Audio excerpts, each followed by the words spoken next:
जानता ही नहीं हूँ भैया, मुझे नहीं आते चुटकुले, क्योंकि जब मैं कथा कहता हूँ ना तो वो चुटकुले ध्यान करने के बाद ही भूल जाता हूँ। लिख करके लाता हूँ, आज या चुटकुला को कहूंगा मैं, जैसे विषय सूची बना करके लाते हैं ना, ऐसे लिख के लाता हूँ वहां से, याकू तो आज कहूंगा ही कहूंगा, एक तो कह ही दूं, लेकिन यहाँ आते जाते ना भूल जाता हूँ, पता ही नहीं चलता कहाँ लिखा रखा है और क्या लिखा है। बस यही है राम नाम की पहचान। गोविंद की कथा में जब आप इतने रम जाओगे ना तो कुछ अच्छा नहीं लगता और बहाता नहीं है। पहले शायद आपने कथा पहले भी सुनी हो तो मैं आपको सुनाता भी होऊंगा, लेकिन अब आप सुनो या मत सुनो मुझ पर कोई फर्क नहीं है, लेकिन मैं दृष्टांत नहीं कहने का प्रयास करता। पहले मुझे लगता था कि दृष्टांत सुनाऊं तो इनको मन अच्छा लगेगा, ये हंसेंगे नाचेंगे कूदेंगे। नाचो मत नाचो, कूदो मत कूदो, हंसो मत कुछ हंसो। मुझे तो अपने गोविंद की कथा में जो रस आ रहा है ना वह सर्वोपरि, वही मीठा है, उसे सुनो। जैसे तुम हो गए हो ना वैसा मैं भी हो गया हूँ, और कोई बात नहीं। हाँ, अब जैसे कि तुम्हें अपने घर में आनंद आता है, बैठे रहो, मुझे यहाँ आनंद आ रहा, मैं यहाँ कह रहा हूँ, जो भी आ रहा है, जो सुन रहा है पा रहा है, जो नहीं आ रहा है उसे नहीं मिल रहा है। क्योंकि सुखदेव स्वामी ने तो परीक्षित को कथा सुनाने का प्रयास किया ना, बाकी दुनिया के लोग आकर के बैठ गए तो उसे क्या, उनका तो ध्यान केंद्र परीक्षित पर है ना। ऐसे ही भैया मैं तो भोले बाबा हनुमान जी को कथा सुना रहा हूँ, आप सुने तो अच्छा है, नहीं सुने तो मत सुनो, तुम्हारा अपना जाएगा, मेरा तो कुछ नहीं जा रहा है। राम नाम की गंगा की सरता बह रही है, इसमें डुबकी लगानी है तो तुम्हें फायदा, नहीं लगाओगे तो तुम्हें नहीं फायदा, मैं क्या करूं।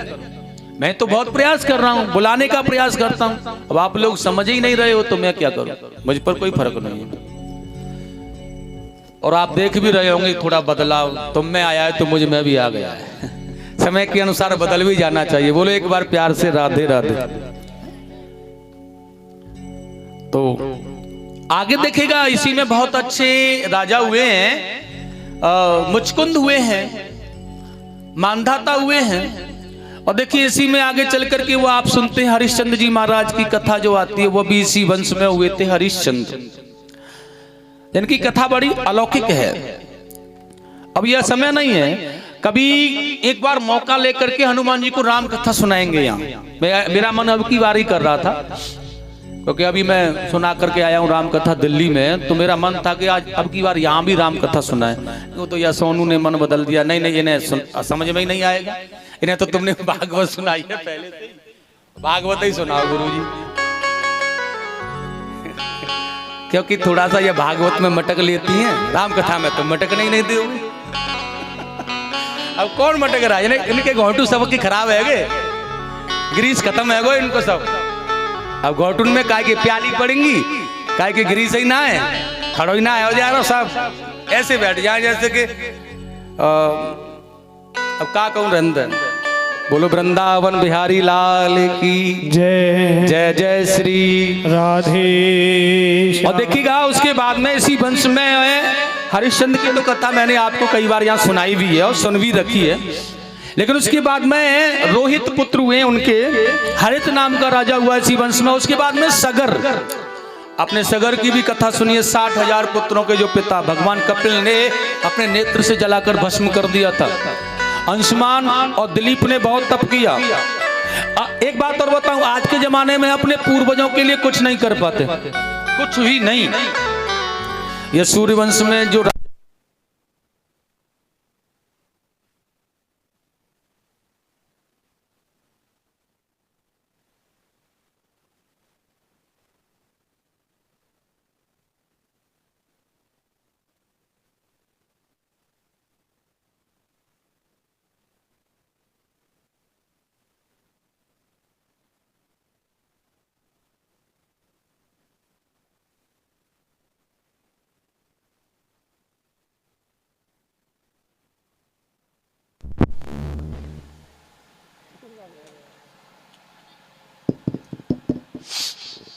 बोलिए गोविंद भगवान की जय। क्या कह रहा था मैं? परीक्षित जी महाराज,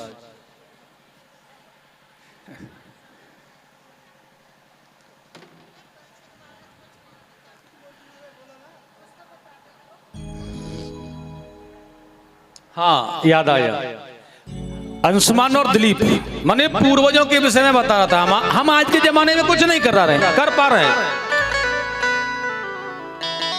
उस जमाने में देखिएगा सगर के पुत्रों को श्राप लगा, और देखिएगा सगर का एक पुत्र हुआ है, उनकी दूसरी पत्नी थी, उनका असमंजस नाम था। वह तो थोड़ा गड़बड़ थे तो उन्होंने निकाल दिया गया था पहले, फिर वो आ गए, जब वो जलकर भस्म हो गए तो उनके एक पुत्र हुआ था जिसका नाम अंशुमान। असमंजस ने तो नहीं किया कुछ, लेकिन अंशुमान ने अपने दादा परदादाओं के लिए बहुत तप किया। और सुनो, सारा जीवन तप में लगा दिया, तक केवल यह वंश वृद्धि के लिए तक ही रुकते थे। सूर्यवंश की वृद्धि होती रही, उसके बाद में तपस्या, पुत्र होने के बाद तपस्या। हम नाती पोता आदि आदि होने के बाद भी नहीं तपस्या करते, वो पुत्र होते ही चले जाते तपस्या करने। और ये वृद्धि करने वाला आ गया, हम तपस्या करें अपने पूर्वजों के लिए। वही अंशुमान ने की और वही दिलीप ने की, इसलिए यहां तक एक एक ही पुत्र रहा। उसके बाद में भागीरथ हुए दिलीप के पुत्र। उनको जाकर के तपस्या करने पर माता गंगा प्रसन्न हुई, तो उन्होंने कहा कैसे आना, क्या करना, सारी व्यवस्थाएं बनाई गई, महादेव को प्रसन्न किया गया। और तब जाकर के बड़ी मुश्किल से ब्रह्मलोक से ध्रुवलोक आदि लोकों में होते हुए भगवान की जटाओं में माता गंगा आई। वहां से जब उन्हें छोड़ा तो फिर हिमालय आदि से होते हुए वह पृथ्वी पर विचरण करने लगी। सागर में जाकर मिली तो सगर के पुत्रों का उद्धार हुआ है। हमारे पूर्वजों के लिए इतना कष्ट पा रहे हैं ये लोग, और हम अपने पूर्वजों के लिए कुछ भी नहीं कर पा रहे हैं। गंगा जी को घर का बाथरूम बना लेते हैं, जैसे बाथरूम में नहाते हैं ऐसे नहाते हैं, मगरमच्छ की तरह तैरते हैं। आहा, 1-2 घंटा तो नहाओ, इतने पैसे खर्च करके आए, बताओ, धन्य कर लो बात। इतना पैसा खर्च हुआ है, टोसा बांध के लाए, 1-2 घंटे यहीं इसी में रहो, यही में तैरो। क्या होता है वह परीक्षित महाराज, जो होता है बड़े बड़े उनमें वो उसमें ही तैरते रहते हैं, क्या होता है? हाँ, स्विमिंग पूल वो बना रखा, वही में उसी में ऐसे ऐसे घूम रहे हैं, उसी में उल्टे कभी सीधे। कि उसमें तुम ही उल्टे सूधे पड़े हो तो पूर्वजों को क्या सूधे करोगे? वहां तुम उल्टे पड़े हो, पूर्वज कैसे सूधे होंगे भाई? ठिकाना ही नहीं है।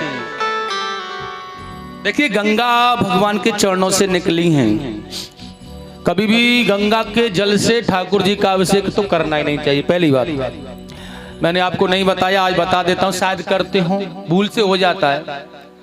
कभी भी नारायण का, भगवान विष्णु का, भगवान राम का, भगवान कृष्ण का अवतार, ये जो अभिषेक है ना, यह गंगा के जल से नहीं होता है, क्योंकि चरणों पर बैठे बनी जो दासी है वह सर पर नहीं चढ़ाई जा सकती। यह तो एक दासी है, चरणों से निकली है भगवान की, तो उसे सर पर नहीं चढ़ा सकते। भगवान का अभिषेक करना है तो शुद्ध जल से करो, किसी अन्य नदी के जल से भी कर सकते हो, सरयू से कर सकते हो, यमुना से कर सकते हो, लेकिन गंगा जल से नहीं। गंगा जल को महादेव के ऊपर चढ़ाया जाता है, उन्होंने उनके ऊपर चढ़े थे वो। तो आप ऐसा करते हो तो ऐसा मत करना आज के बाद। ठाकुर जी को तो विशेष बिल्कुल भी नहीं तो बहुत ज्यादा यमुना जल अच्छा लगता है। वैसे हो सके तो यमुना जल आया करो इनके लिए नहाने के लिए। और रही बात अपने पुत्रों की, थोड़ी सी व्यवस्थाएं बनाकर तो हमें चलना ही चाहिए। गंगा, मैं बार बार कहता हूँ, इस विषय में बताता भी हूँ, हम लोग भूल जाते हैं इसलिए पुनः बता रहा हूँ। घर से जाओ तो पितरों को लेकर जाओ भाई, उनके लिए कुछ पुष्प, कुछ भेंट लेकर जाओ माता गंगा के लिए। 5 पुष्प हो, मिष्टान हो, कुछ दीपक धूप आदि हो तुम्हारे साथ। और जब वहाँ जाएं, छोटा सा नियम बता रहा हूँ जो हर कोई कर सकता है, तो वहाँ माता गंगा की पवित्र भूमि को नमस्कार करो, साष्टांग प्रणाम करो। उसमें प्रवेश करने से पहले अपने अंतःकरण को आचमन करो 3 बार, और 3 बार आचमन करके उसे पवित्र कर लो कि हम लायक हैं कि नहीं है, शुद्धता हमारे अंदर। हम कभी जब पूजन करते हैं तो पंडित जी कराते हैं ना 3 बार आचमन, इस पंडित वह पूजन के लायक बने हम। अंतःकरण प्रविष्ट हो हमारा, ऐसे ही करना। फिर निवस्त्र होकर के तो नहाना ही नहीं है, हो सके तो वस्त्रों के सहित ही नहाओ।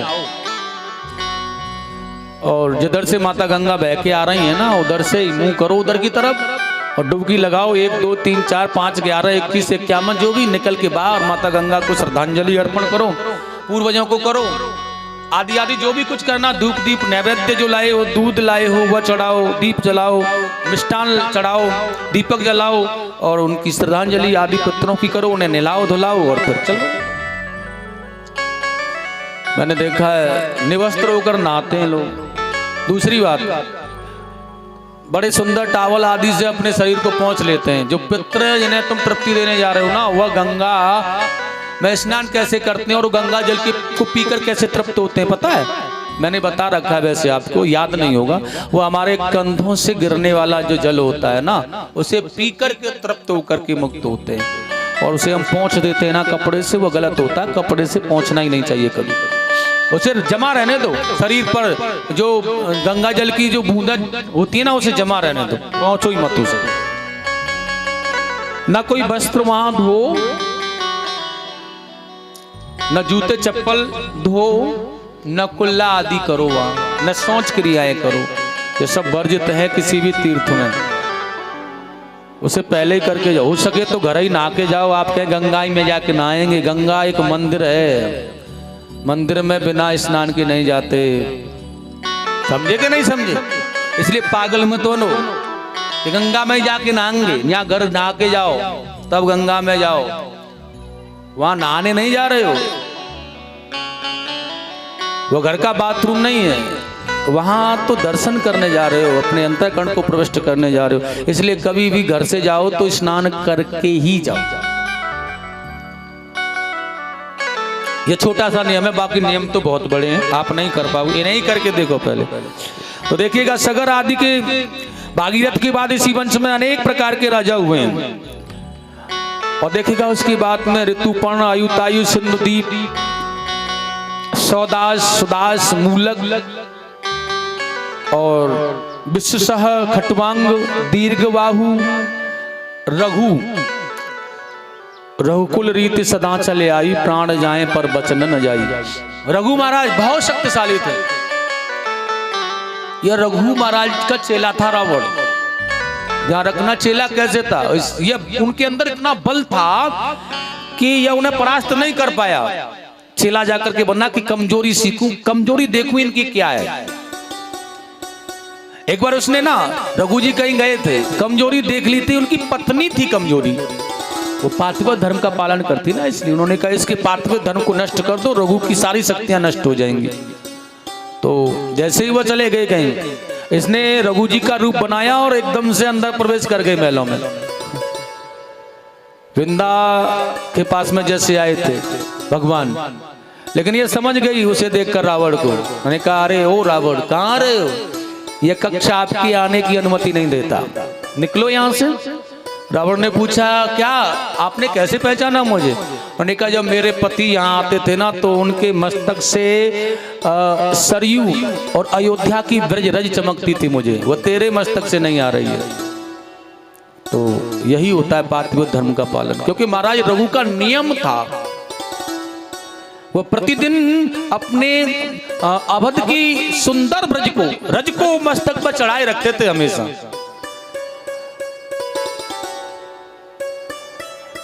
रघु जी ने रावण को मारने का भी प्रण किया था, लेकिन ब्रह्मा जी ने रोक लिया था कि आप रावण को आप नहीं, रावण को राम मारेंगे, आपके वंशज ही मारेंगे, लेकिन आप नहीं मारेंगे।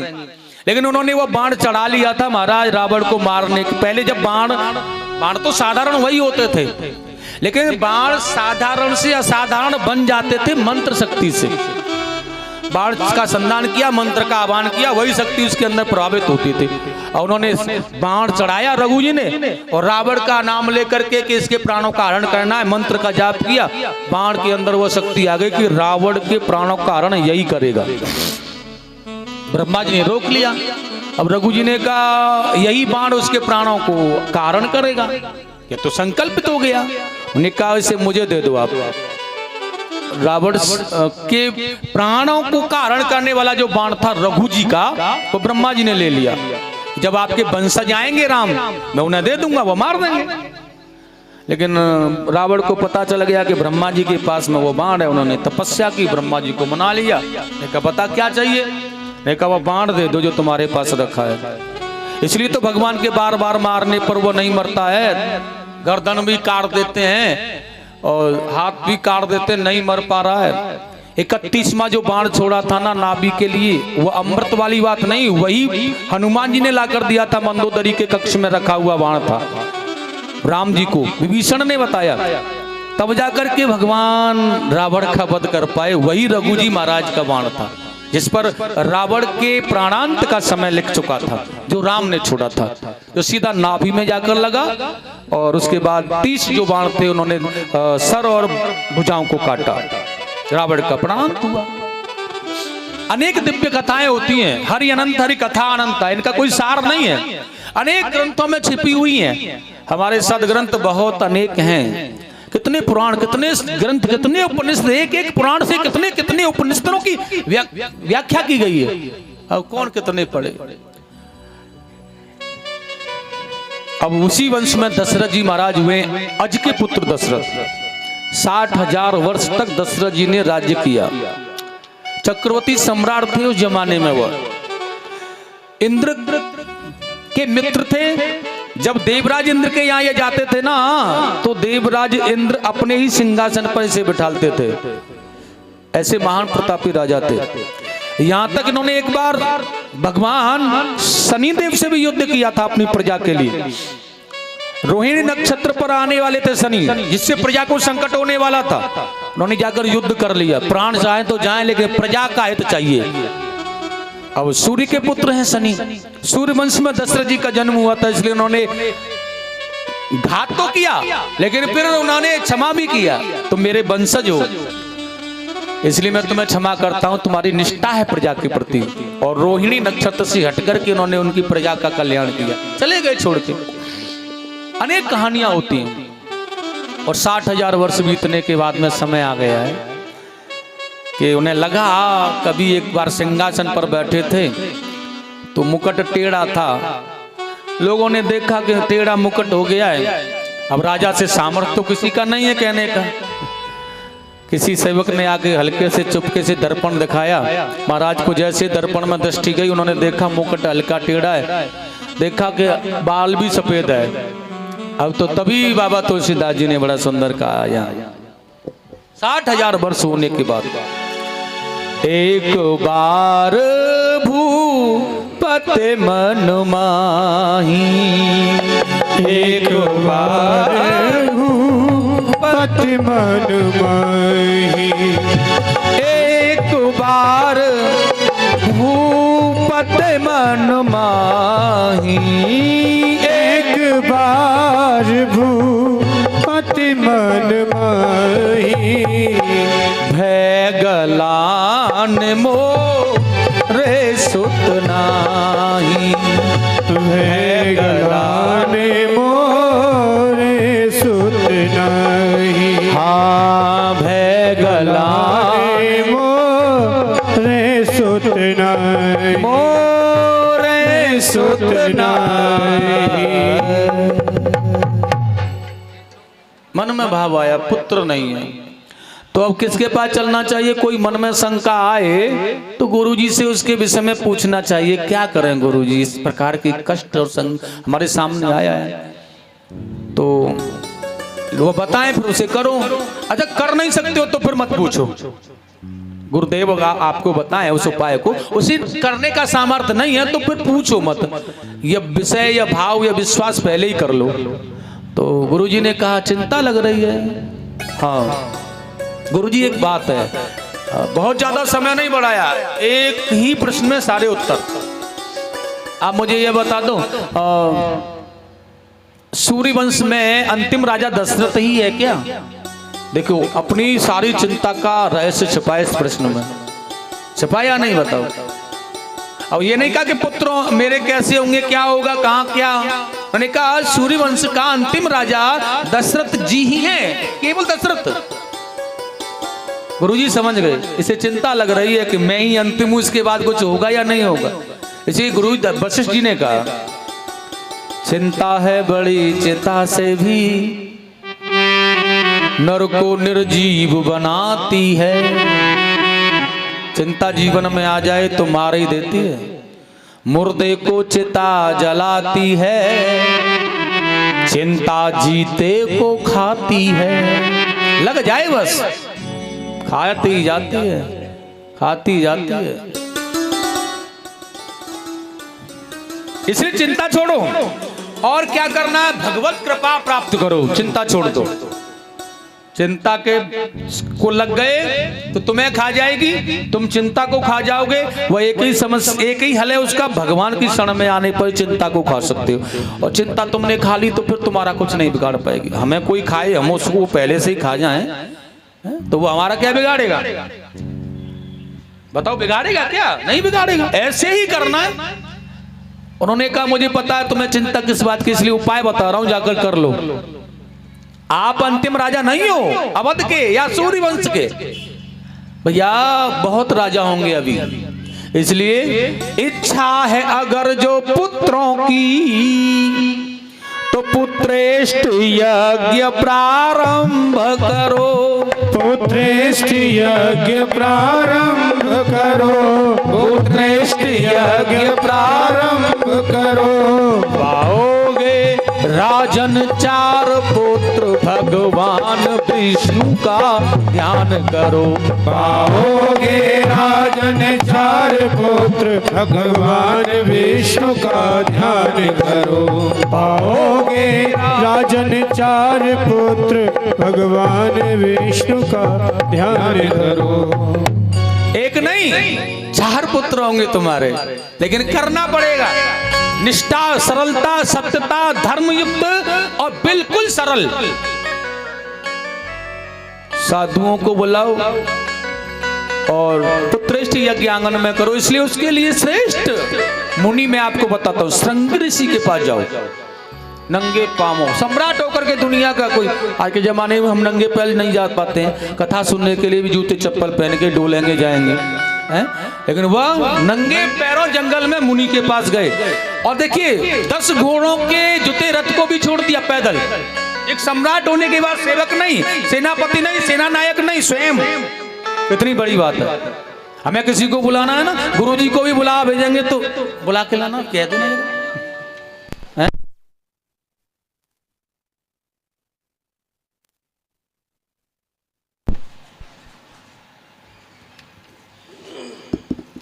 लेकिन वहां पर निश्चयता, सरलता है। और मुनि का इंतजार भी किया, नहीं मिले थे आश्रम में, वहीं रहे, खाया पिया भी नहीं, भूखे। आने के बाद आग्रह किया, बड़ी अच्छी तरह से लेवा कर लाए, लेकर जाऊंगा। मना भी किया था उन्होंने, नहीं मैं लेकर जाऊंगा आपको। ऐसी याचना होनी चाहिए, ऐसा झुकना होना चाहिए, ऐसी सरलता। और आकर के बड़े धर्मात्म ज्ञानी महापुरुष विप्र ब्राह्मणों के द्वारा पुत्रेष्ठ यज्ञ हुआ, समाप्ति हुई, पूर्ण आहुति। अग्नि देवता चरु का प्रसाद लेकर के निकल आए और दया दशरथ जी को अपनी रानियों को खिला दो, पुत्र हो जाएंगे। दशरथ जी लेकर के चले इस प्रसाद को। आहा,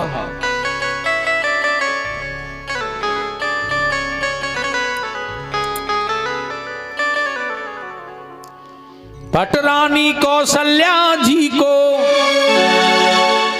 जाते ही आधा भाग दिया, जाते ही आधा भाग दिया, जाते ही आधा भाग दिया। उसके आधा फिर कैकई को वही सहित अनुराग दिया। उसके आधा फिर कैकई को वही सहित अनुराग दिया। उसके आधा फिर कैकई को वही सहित अनुराग दिया। से संग हुआ आधा आधा, जिसको ले लिया है दोनों ने, जिसको ले लिया है दोनों ने, जिसको ले लिया है दोनों ने। तीसरी सुमित्रा रानी को सानंद दे दिया दोनों ने। तीसरी सुमित्रा रानी को सानंद दे दिया दोनों ने। तीसरी सुमित्रा रानी को सानंद दे दिया दोनों ने।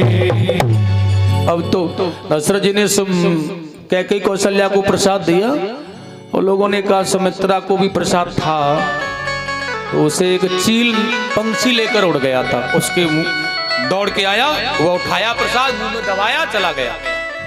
वाकेशाचल पर्वत पर अंजनी माता तपस्या कर रही थी, वहां वह मुंह खोला, उनकी गोद में गिरा प्रसाद, उन्होंने पाया।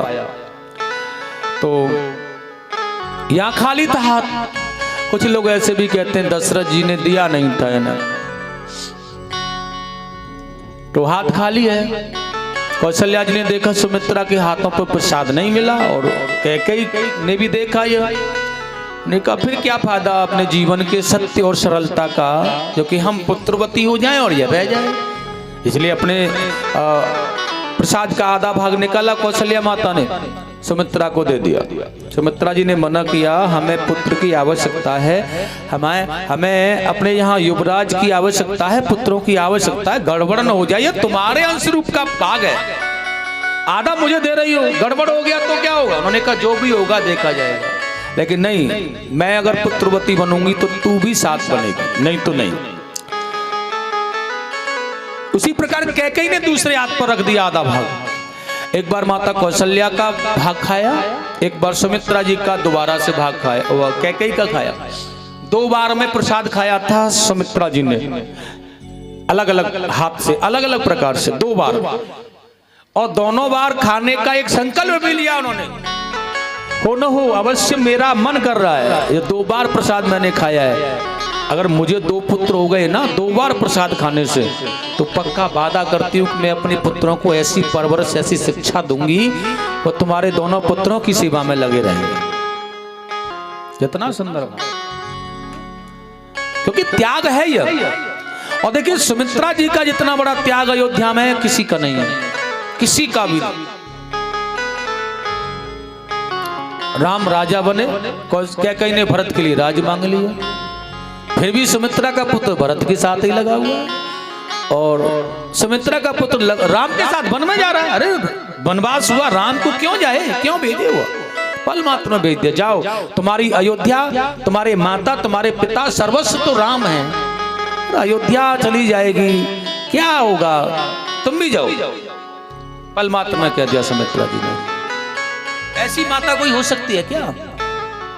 हर माता का मन यही होता है, राजाओं की इतनी पत्नियां होती थी, हर पत्नी का यही भाव, अपने पुत्र को राजा बनाऊं कैसे भी। चंचलता, नाना प्रकार के षड्यंत्र रचे जाते थे, लेकिन नहीं, वहां नहीं है, वहां तो सेवक बनाना चाहती है। ऐसी कौन माता होगी अपने पुत्र को सेवक बनाए? ये सुमित्रा जी का सबसे बड़ा बलिदान और त्याग है अयोध्या में। इनके बलिदान को नतमस्तक किया जाए, बार बार प्रणाम। प्रसाद पाया माताओं ने, समय बदलता रहा, 1 2 तीसरा चौथा 5वां 6वां महीना, 8म 9म 10वां महीना, 11 महीने हो गए, 12वां महीना आ गया। और देखिएगा आज सरयू में स्नान करके ध्यान में बैठे हुए थे। आज दशरथ जी गुरु वशिष्ठ के पास में जाकर के एक स्वप्न बता रहे थे। ब्रह्म मुहूर्त में एक स्वप्न देखा है कि कुछ ब्राह्मणों को मैं भोजन करा रहा हूं अपने घर के आंगन में और दक्षिणा दे रहा हूं। ऐसा स्वप्न ब्रह्म मुहूर्त में देखा जाए वह शुभ होता है। और वशिष्ठ जी ने कहा है ये बड़ा अच्छा है, लगता किसी न किसी रूप में परमात्मा तुमसे मिलने का प्रयास कर रहे हैं। राजन बड़े भाग्यशाली हो तुम, क्योंकि भगवान मिलने का प्रयास कर रहे हैं। भगवान किसी से, हम भगवान से मिलने का प्रयास कर रहे हैं, भगवान हमसे मिलने का प्रयास करे, ये चमत्कार है भाई। और गुरुजी ने स्पष्ट कहा है तुमसे भगवान मिलना चाहते। और देखिएगा कितना सुंदर समय आ गया।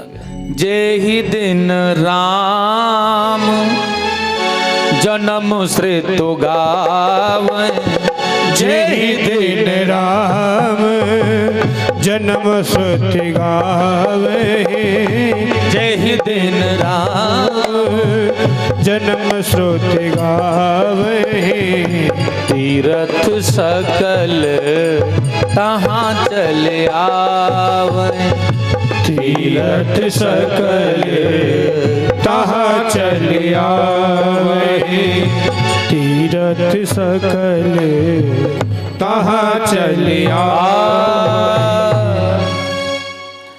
राम कथा ऐसी सरता है, गाने वाला और समझाने वाला हो और नौटंकी करने वाला हो तो मैं नहीं कह सकता, लेकिन राम कथा ऐसी ज्ञान अमृत गंगा है जिसमें डुबकी लगा लूं ना जीवन का कल्याण।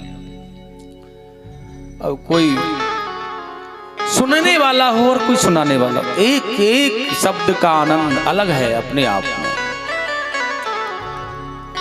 बड़ा सुंदर भाव। तुलसी बाबा कह रहे हैं भैया जहां भगवान का जन्म होता, जय दिन राम जन्म से तू गावे, वहां पर सारे तीर्थ, सारी नदियां, सारे देवता, सारी देवंगनाएं, ऋतुआं सब ऋषि मुनि, राजर्षि महर्षि ब्रह्म ऋषि देवता सब के सब उसी स्थान पर होते हैं जहां प्रभु का जन्म होने वाला, क्योंकि सब मैं सिया राम मैं सब जग जानी, परमात्मा मैं संसार भाई, इसलिए सब वही होते हैं। और कितना सुंदर भाव है, आज अयोध्या नगरी ऐसा लग रहा है ये बैकुंठ है क्या, सब आनंद में, और कितना सुंदर योग बन रहा है। नक्षत्र बार तिथि योग लग्न मांगलिक भविष्य बताते थे, पंडित लगे हुए हैं अपनी अपनी पत्राओं को लेकर के देश विदेशों के।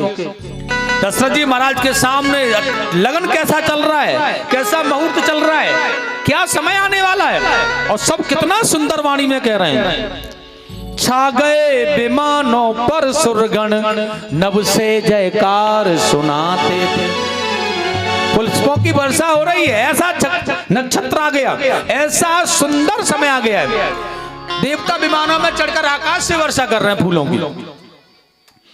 वह चैत शुक्ल नवमी का दिन अब भी त्योहार हमारा, चैत का महीना शुक्ल पक्ष नवमी तिथि, साकेतक धाम कब तेज पुंज लेकर अवतार पधारा है। नारायण का अवतार माता कौशल्या के कक्ष में हो गया। किसका अवतार हुआ है? भगवान के नारायण स्वरूप का अवतार हुआ है, राम का। आइएगा बड़े प्रेम से मनाएं। चार भुजा, शंख चक्र गदा, पीतांबर धारण करने वाले, पीतवर्ण, बड़े सुंदर मनभाविक भाव। माता कौशल्या ने पूछा कौन हो? भगवान ने कहा पुत्र आप। मैया कहने लगी पहली बार देखा ऐसा भी पुत्र होता है। हास प्रयास माता पुत्र में। भगवान ने कहा कैसा होता है मैया? मैया ने कहा इतना सा छोटा सा, कोमल से सुकोमल से हाथ पाव, कच्चे गड़े के समान, जो कोई भी देखे सब कोई अच्छा लगे, चाहे शत्रु हो कोई भी हो, नन्ना सा इतना सुंदर सबको प्रकाशित करे। भगवान ने कहा तो वह कैसे होगा मैया? माता कौशल्या ने कहा आप करोगे तो, पर एक बात और ध्यान रखना प्रभु, उस बालक में, उस पुत्र में भगवान वाला गुण नहीं होना चाहिए। ये भगवान वाला कार्य आप करते रहें, ये नहीं, भगवान नहीं, पुत्र चाहिए। जिसे जमाना कहे कौशल्या का और दशरथ का पुत्र था कोई। राम जी ने कहा जो आ गया मैया, जैसा आप कहोगी वही होगा। और तुरंत भगवान ने रूप बदल दिया और बड़े आनंद के साथ में बहुत सुंदर नन्हे से बालक बन करके माता की गोद में आ गया। नन्ना सा सुकोमल सा बहुत सुंदर पुत्र। भगवान ने कहा आ तो गए साहब, अब पता कैसे चले पड़ोसियों को कि आ गए हम?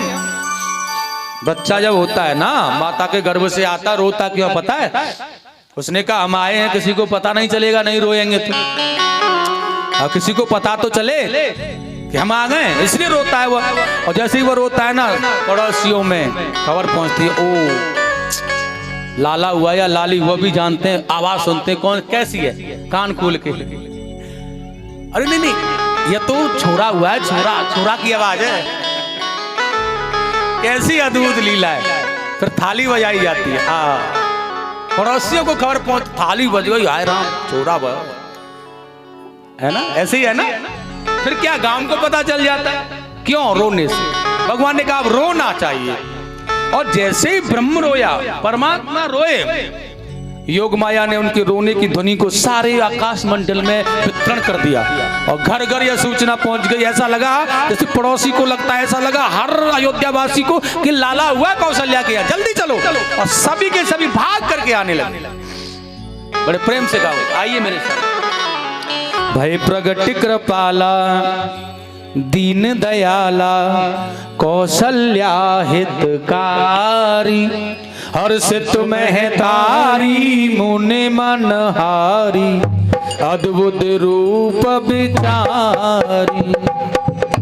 भय प्रगट कृपाला दीन दयाला कौशल्या हितकारी, हर्षित महतारी मुनि मनहारी, अद्भुत रूप विचारी। लोचन अभिराम तनु घन श्याम, निज आयुध भुज चारी।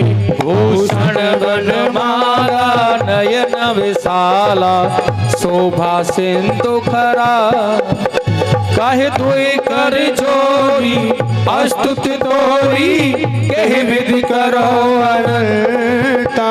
माया गुण ज्ञाना तीत अमाना, वेद पुराण बनता। करुणा सुख सागर सब गुण आगर, जय गावे श्रुति संता। सो मम हित लागी जनु अनुरागी, भयो प्रकट श्री कंठा। ब्रह्मांड निकाया निर्मित माया, रोम रोम प्रतिवेद कहे। ममोर सुवासी यह प्रवासी, सुनत धीर मत फिर न रहे। उपजा जब ज्ञाना प्रभु मुस्काना, चरित बहुत विध की चाहे। कहे कथा सुहाई मात बुझाई, जय प्रकार श्रुति प्रेम लही। माता पुनि बोली सोमति डोली, तजो तात यह रूपा। जय सुलीला अति प्रिय शीला, यह सुख परम अनूपा। सुन बचन सुजाना रोदन ठाना, कोई बालक सुरभूपा।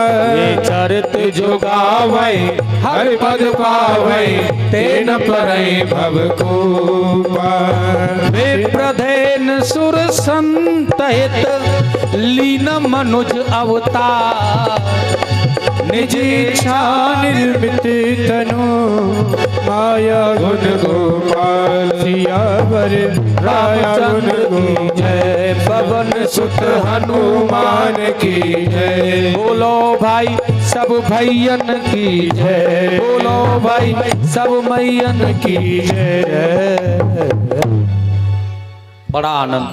दशरथ जी को बताया जाकर भाग करके गए, चलो देखें चलकर। इतनी भीड़, दशरथ जी को कहां देखे लाला, जा रहे हैं तो भीड़ इतनी। वशिष्ठ जी के मन में आया, पिता होने के नाते से दशरथ जी के मन में व्याकुलता है पुत्र को देखने। और ये लोग जाने नहीं दे रहे, राजा अब कैसे मने कहें हटो भाई तुम, हम देखेंगे हमारा पुत्र है, कह भी तो नहीं सकते। यही तो राजा की समस्या है जीवन की।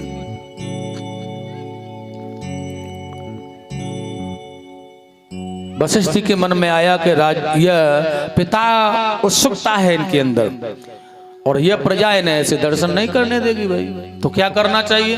ने कहा फिर मार्गदर्शन गुरु करते हैं। गुरु जी ने आकर दशरथ जी को देखा, मुस्कुराए, मेरे पीछे आओ। गुरु जी आगे, दशरथ जी पीछे। अब गुरु लोगों को देख करके प्रजा हट जाती है, क्योंकि वह अयोध्या के कुल पुरोहित हैं। और जैसे वो आगे बढ़ते हैं ना, एकदम से मार्ग मिलता जाता, और जैसे ही मार्ग मिलता दशरथ जी बिल्कुल पीछे होकर निकल जाते और पहुंचे। देखा है अपने पुत्र को, आहा कितना सुंदर भाव है। कैकेयी माता को भी पुत्र हुआ एक, ये भगवान विष्णु का अवतार है, भरत जी का।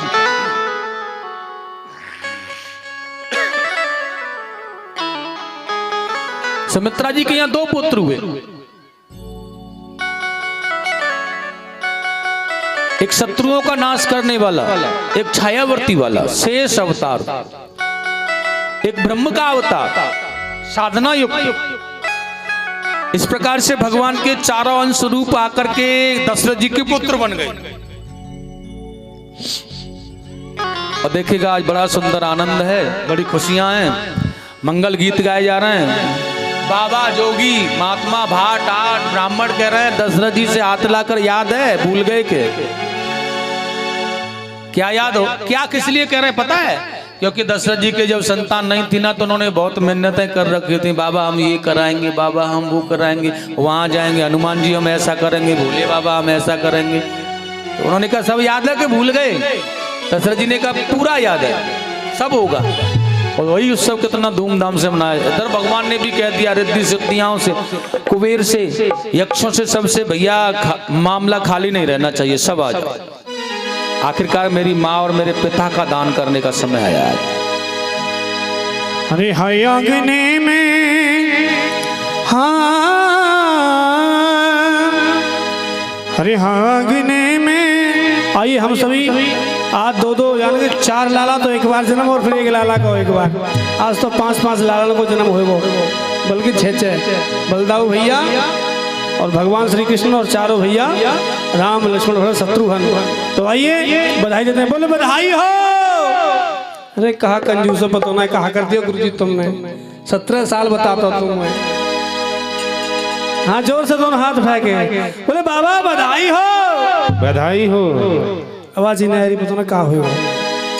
एक बार आपके पूछो, देखो आवे कि ना आवे, पूछ के देखो। ठीक है तो बोले बधाई हो, आई कि ना आई? अब ना है उत्सव जैसा सुना लग रहा है। अच्छा तो के और देखो दोबारा, बधाई हो। हाँ अब तो नैका जान में जान पड़ी। हाय अग्नि में, अग्नि में, हो अग्नि में, हाँ अग्नि में, बधिया बाजे, बधिया बाजे आंगने में, बधिया बाजे आंगने में, बधिया बाजे आंगने में, बधिया बाजे आंगने में, आंगने में जी, आंगने में, आंगने में जी, हाँ आंगने में, आंगने में, आंगने में, आंगने में जी, हाँ आंगने में, बधिया बाजे आंगने में, बधिया बाजे आंगने में, बधिया बाजे आंगने में।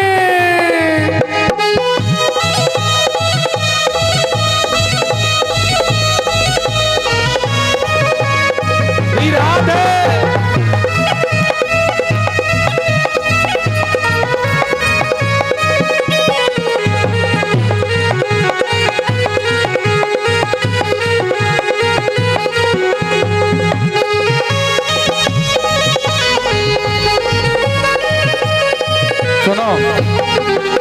व्यासपीठ की मर्यादा है थोड़ी सी, नहीं तो राम जी के जन्म में मैं नाच लो ना जानू फिर भी नाच ले। तो सही बता रहा हूँ,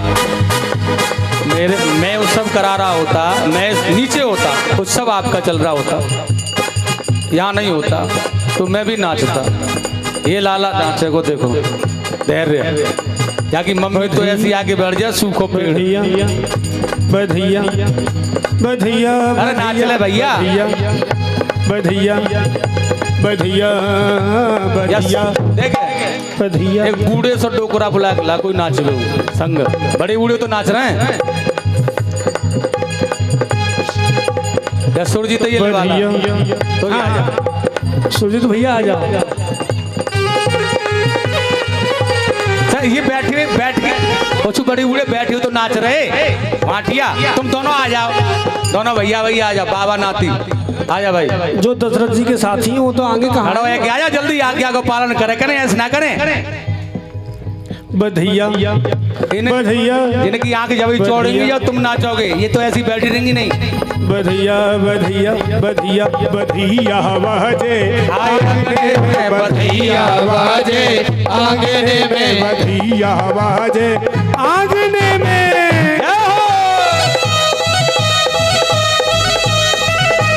श्री राधे।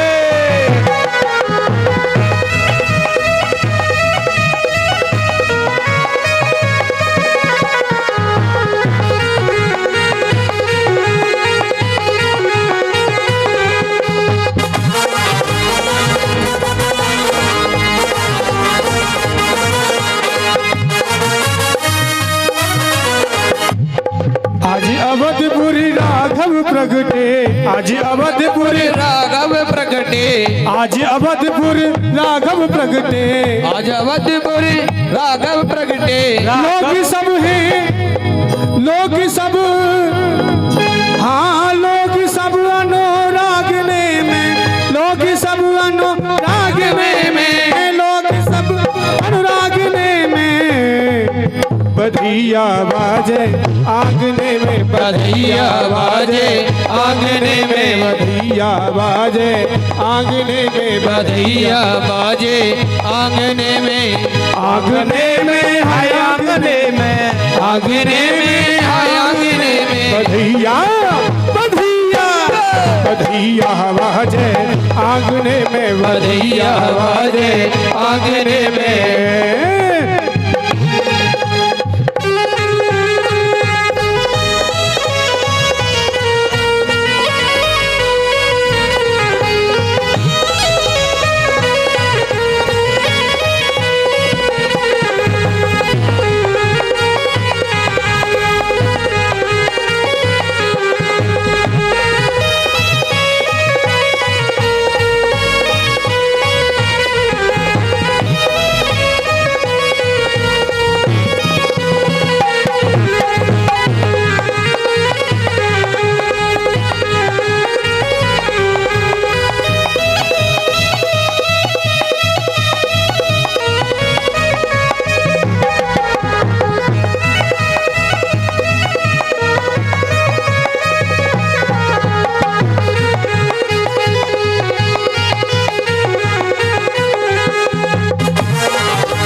राजा दशरथी रतन लुटावत, राजा दशरथी रतन लुटावत, राजा दशरथ रतन लुटावत। नीको लागे मांगने में, मीठो लागे मांगने में, हाँ नीको लागे मांगने में, मीठो लागे मांगने में। राजा दशरथ रतन लुटावत, राजा दशरथ रतन लुटावत। नीको लागे मांगने में, मीठो लागे मांगने में, नीको लागे मांगने में। बधिया बधिया बधिया बधिया बाजे आंगने में, बधिया बाजे आंगने में, बधिया बाजे आंगने में, बधिया बाजे आंगने में। जय हो।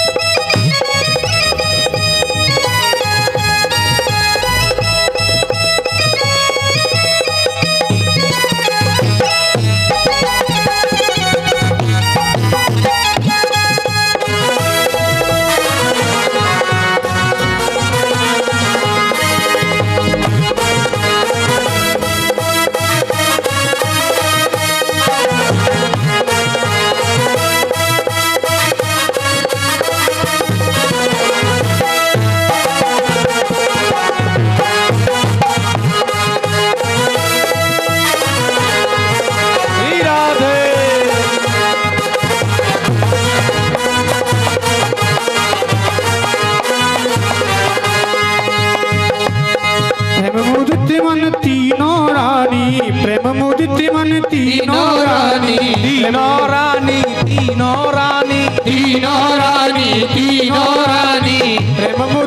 मन तीनों रानी, प्रेम मुदित मन तीनों रानी, प्रेम मुदित मन तीनों रानी, प्रेम मुदित मन तीनों रानी, सगुन मना में मन ही मन में, वो तो सगुन मना में मन ही मन में, सगुन मना में मन ही मन में, बधिया बजे,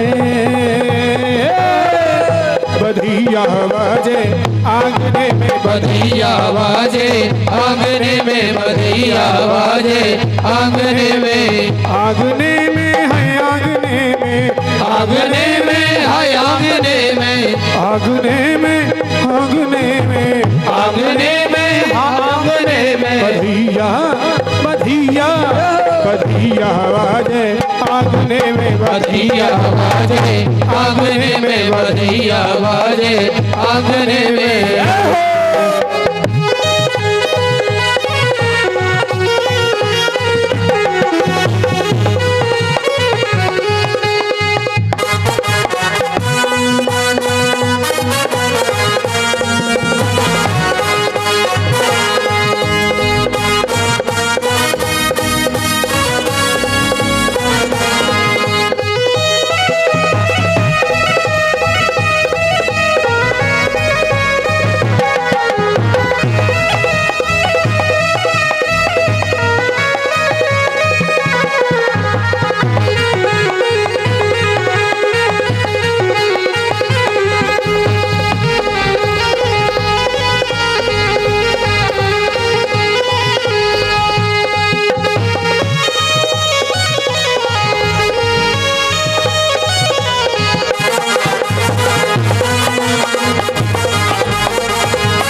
बोले चारों लालाओं की जय। बोलिए रामचंद्र भगवान की जय। चार चार लाला भय दशरथ जी के यहाँ पे बड़ी खुशियां, बड़ो आनंद और खुशियों की अद्भुत आनंद की लहर। बड़े बड़े दान ब्राह्मणों को संतों को दिए जा रहे हैं। बड़े बड़े यज्ञ अनुष्ठानों के संकल्प किए वो पूरे किए जा रहे हैं। कोई भी संकल्प रहना नहीं चाहिए। दशरथ जी का आदेश सब पूरा करो, सबका सब पूरा। और देखिएगा बड़ी खुश की बड़े सुंदर समय की बात है। यहाँ सभी खुश हैं, सभी प्रसन्न हैं, सभी को आनंद आ रहा है।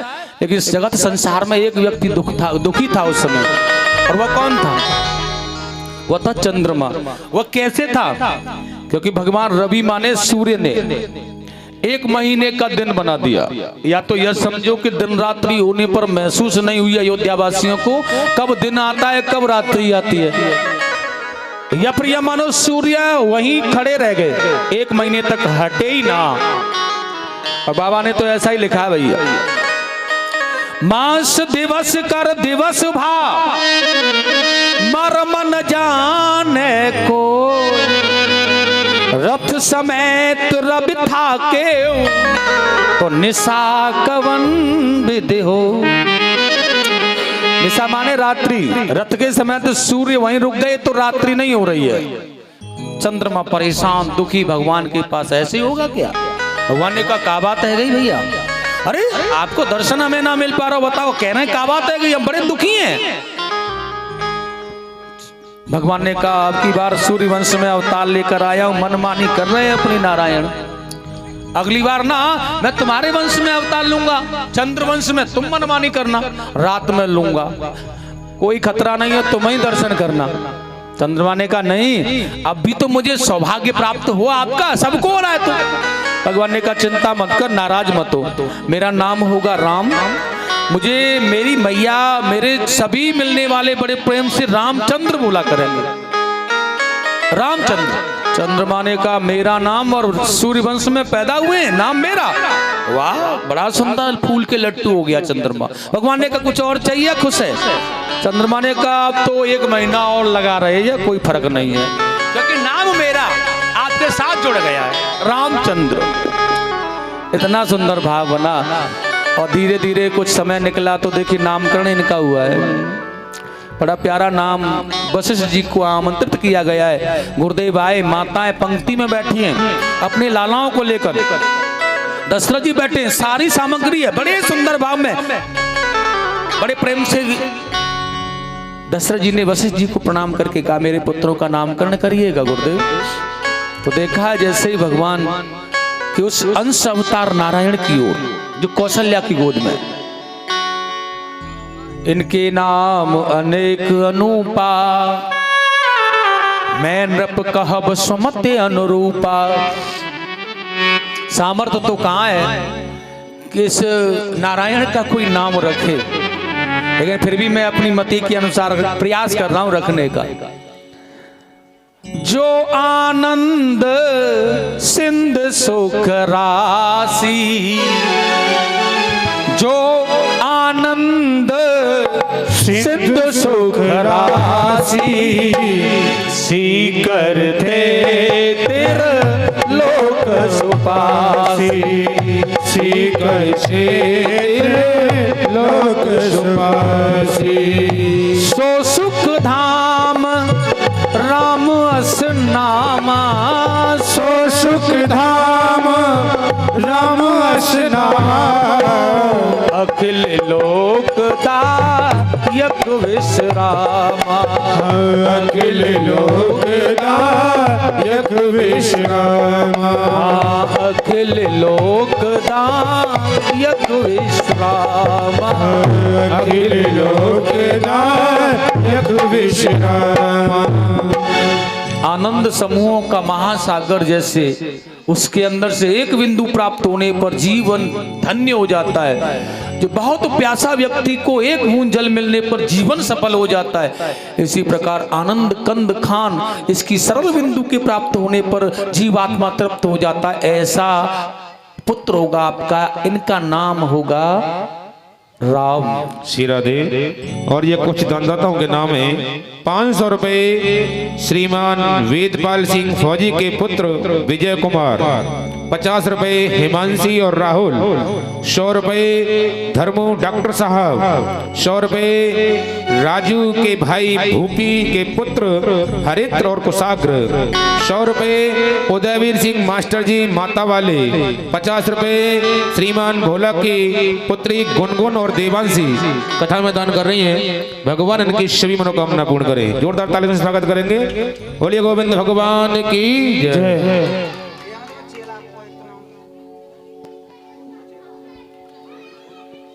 और दूसरी ओर देखा कैकेयी की गोद में पुत्र था एक, विश्व भरण पोषण कर जोई और ताकर नाम भरत अस होई। देखिए विश्व का भरण पोषण कौन करता है? विष्णु। इसलिए वशिष्ठ जी ने विष्णु अंश अवतार को क्या रखा है? सारे विश्व का भरण पोषण पालन करने वाले समक्ष ऐसे महान ज्ञानी, महान संत, सबको आनंद करने वाले ऐसे आपके पुत्र होंगे कैकेयी नंदन, जिनका नाम होगा भरत।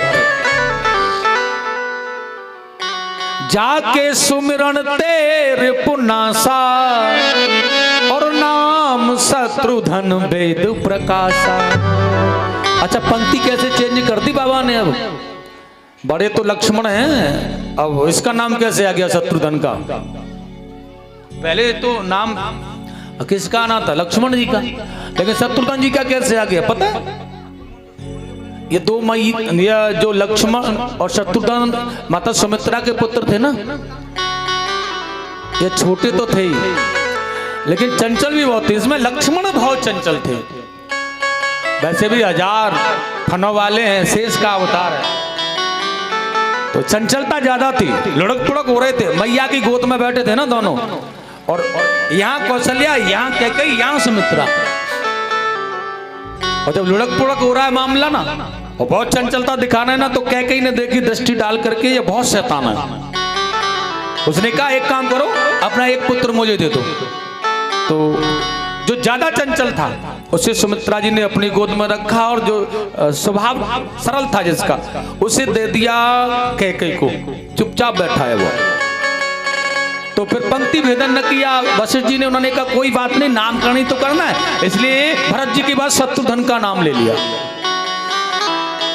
और उसके बाद में नाम रखा। वैसे भी जो सबका शरणागति है वह अलग ही रहे तो ज्यादा बढ़िया है। वैसे भी शेष रूप है इनका, फनों की फुसकार बहुत तंगड़ी है इनकी, इसलिए अलग से ही देखेंगे इन्हें। और देखा है बड़ा सुंदर का है, लक्षण धाम राम प्रिय सकल जगत आधार, गुरु वशिष्ठ तेह राखा लक्ष्मण नाम उदार।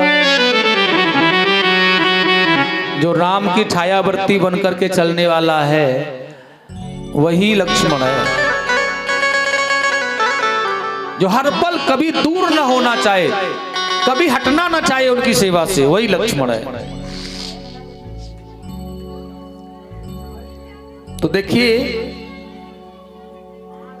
हटाया गया जब भगवान गए साकेतक धाम के लिए, तो लक्ष्मण रहे नहीं। जैसे ही भगवान ने त्याग किया तुरंत ही अपना उन्होंने गमन किया अपने लोक के लिए, जब भगवान जा रहे थे। और देखेगा उसके बाद नामकरण हो गए। ये राम कथा बहुत बड़ा विषय है, आज हमारे लल्ला का जन्म होना है, इसलिए और थोड़ी सी वाणी, थोड़े से शब्द मैं आपको बता देता हूं।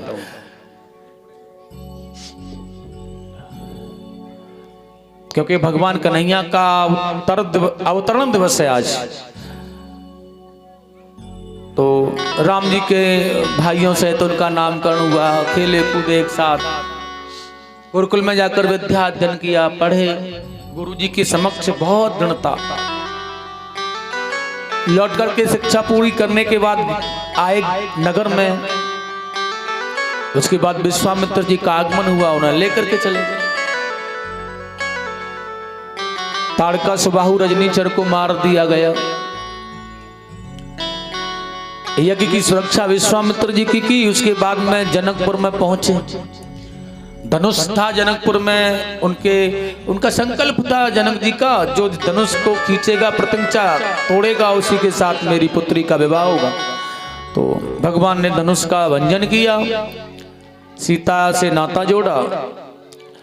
यहीं अयोध्या से बारात गई और सभी भाइयों का विवाह हुआ। या परशुराम जी का भी आगमन हुआ था, तो भगवान ने उनके क्रोध अहंकार का दमन किया, पान कर लिया।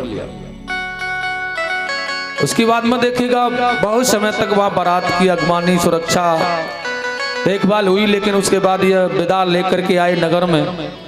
12 वर्ष तक अयोध्या में माता सीता के साथ भगवान रहे। और उसके बाद में देखिएगा जब राम जी को राजा बनाने का मन आया दशरथ जी का और प्रजा का, तो कैकेयी ने 2 वरदानों के साथ ही उन्हें वनवास में जाने की अनुमति की। माता पिता की आज्ञा करने का पालन करने के लिए भगवान वन के लिए चले गए।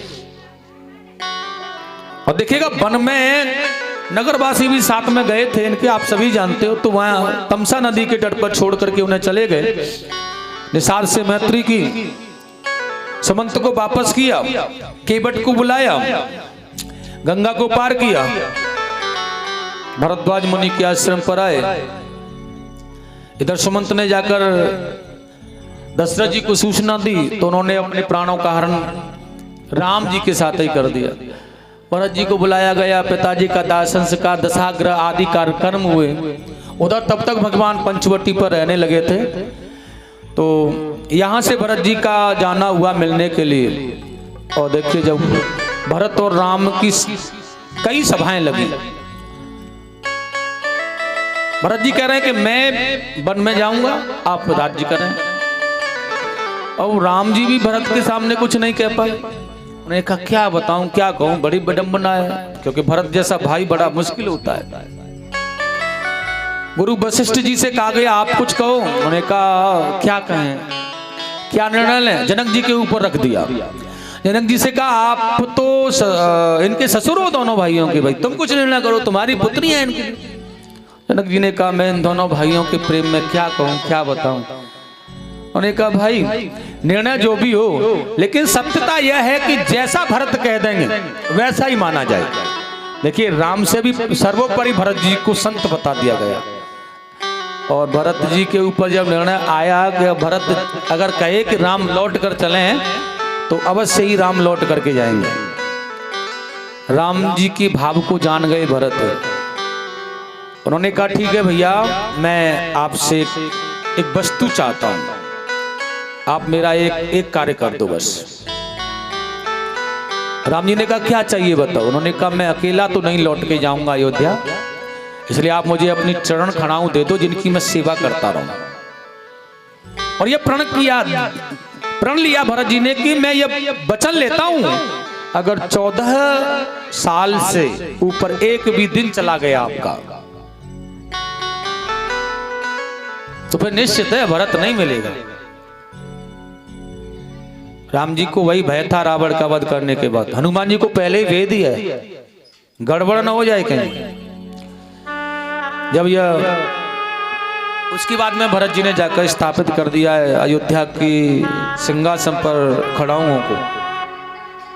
ऐसा एक अवध का सिंहासन है जहां पर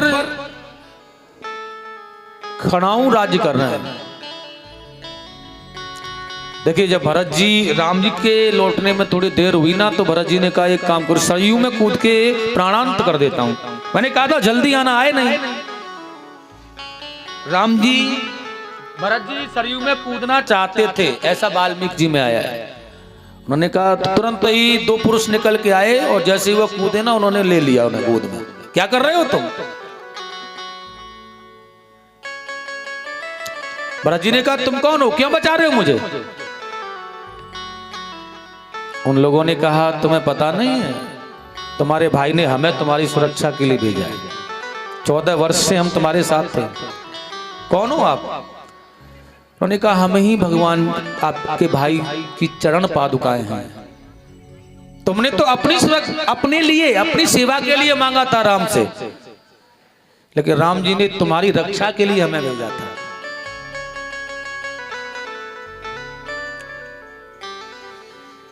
कि भरत जब तक मैं न लौट के आऊं तब तक भरत जी को कुछ नहीं होना चाहिए, इसलिए भेजा था।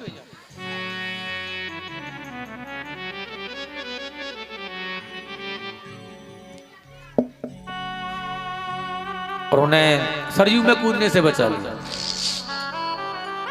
यह है राम का और भरत जी का स्नेह। और मैं इसलिए राम कथा कम कहता हूं क्योंकि रामायण का एक एक पात्र मुझे ऐसा लगता है उसकी सरता में डूबते रहो, आंखों के अश्रु नहीं रुकते हैं। यह तो ज्ञान रूपी सरता का गंगा जल है, इसे पीते रहो।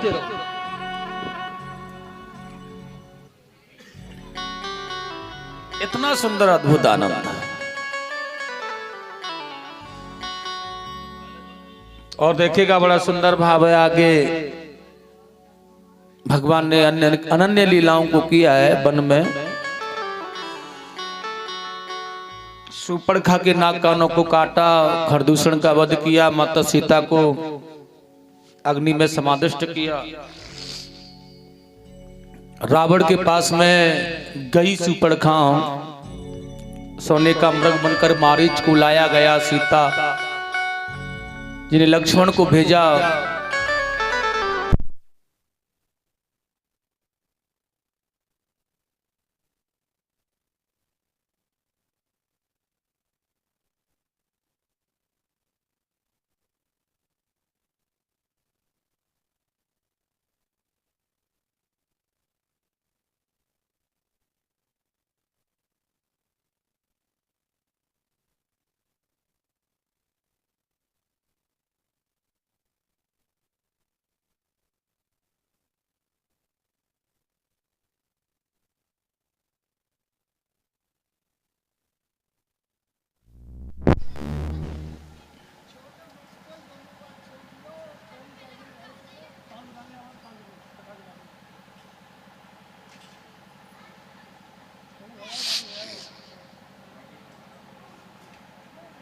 बोलिए गोविंद भगवान की जय, आनंद कंद भगवान की जय। जय जय श्री राधे। उसके बाद में क्या हुआ? माता सीता का रावण ने हरण कर लिया तो वो खोज करने लगे।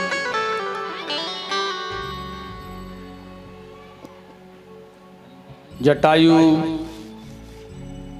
जिसको रावण ने पंख काट दिए, उसका दाह संस्कार किया, उसे मुक्ति दिलाई।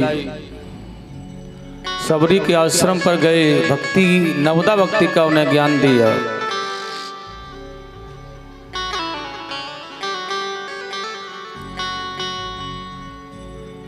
अनेक प्रकार से ऋषियों से भेंट करते हुए भगवान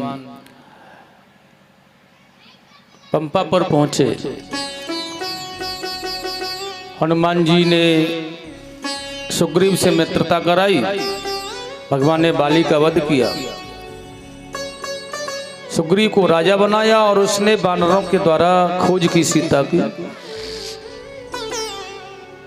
तो हनुमान जी ने यह श्रेष्ठ कार्य किया, लंका में जाकर सीता की खोज करके लाए, भगवान को आकर बताया। तो भगवान राम ने सेतु का निर्माण किया और रामेश्वरम की स्थापना की। उसके बाद लंका में पहुंच करके अंगद को शांति दूत बनाकर भेजा। किसी भी प्रकार से जब रावण नहीं माना, राम रावण का युद्ध प्रारंभ हुआ और भगवान ने दानवों का संहार किया, धर्म का संहार किया और पापियों का वध करके धर्म को शरण दी। इस प्रकार से विभीषण को राजा बना दिया और सीता को अग्नि परीक्षा के द्वारा अपने समादिष्ट भाव में लेकर के पुष्पक विमान में बैठ करके वह बहुत सुंदर भाव से जहां जहां रुक करके गए थे सभी ऋषि मुनियों से मिलते हुए अयोध्या आ गए। अयोध्या आने पर भरत कैकेयी से मिले, भरत से मिले, शत्रुघ्न से मिले, सबसे भेंट की। तैयारियां प्रारंभ हुई और भगवान श्री राम को पुनः 14 वर्ष के बाद में राजा बना दिया गया।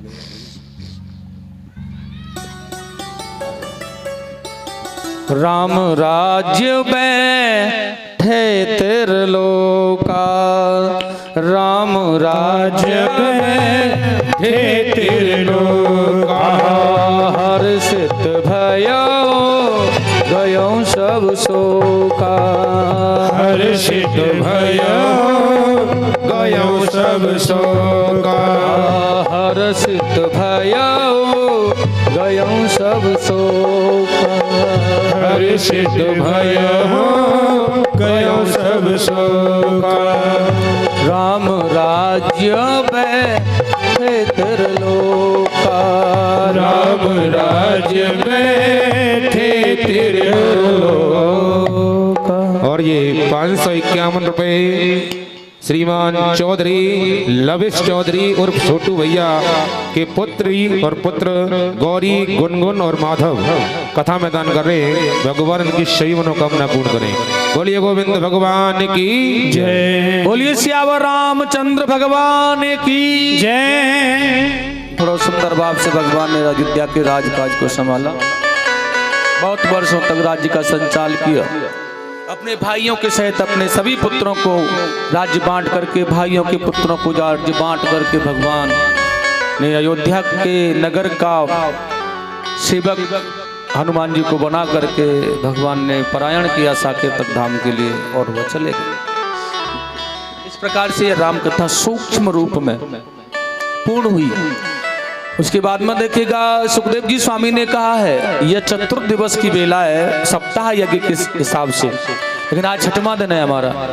तो सुखदेव जी कह रहे हैं आपको 4 दिन हो गए राजा परीक्षित, कुछ खाया पिया नहीं है, तो थोड़ा जल पी लो, थोड़ा सा खान पीन भी कर लो, भूखे होंगे।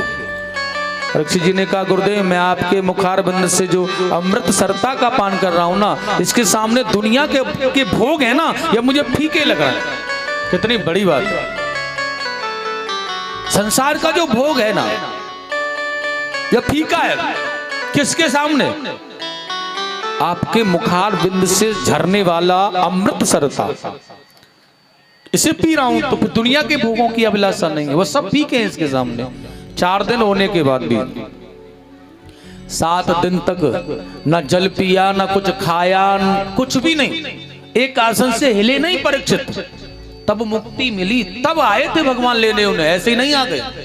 एक आसन, एकाग्रता और केवल न कुछ जलपान, न कुछ खाना, न कुछ, एक ही टकटकी लगाए निहार रहे परमात्मा मैं संसार, तब गोविंद आए। आपका कथा तो बहुत सुनी है हमने, हमें तो हमारे पास तो नहीं आती, वैसे थोड़ी आ जाए।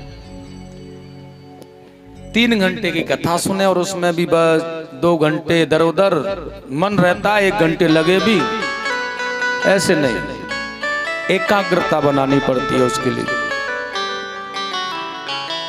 परीक्षित जी ने प्रश्न किया, उसके बाद भी हे गुरुदेव मेरे जीवन का शेष समय बहुत कम रह गया है, अब मुझे मेरे प्रभु भगवान श्री कृष्ण ने किस प्रकार लीलाएं कर मेरे पूर्वजों का कल्याण किया वो बताने की कृपा करा। कैसे अधर्म का विनाश कर धर्म की रक्षा की उन्होंने, आप मुझे समझाएं।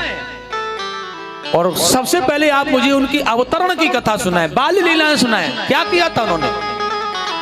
और देखिए सुखदेव जी स्वामी ने बड़ा सुंदर कहा है, द्वापर युग का अंत था, पापियों से अत्याचारियों से माता पृथ्वी घबरा चुकी थी, एक से एक बड़ा अधर्मी बड़ा पापी पैदा हो गया था।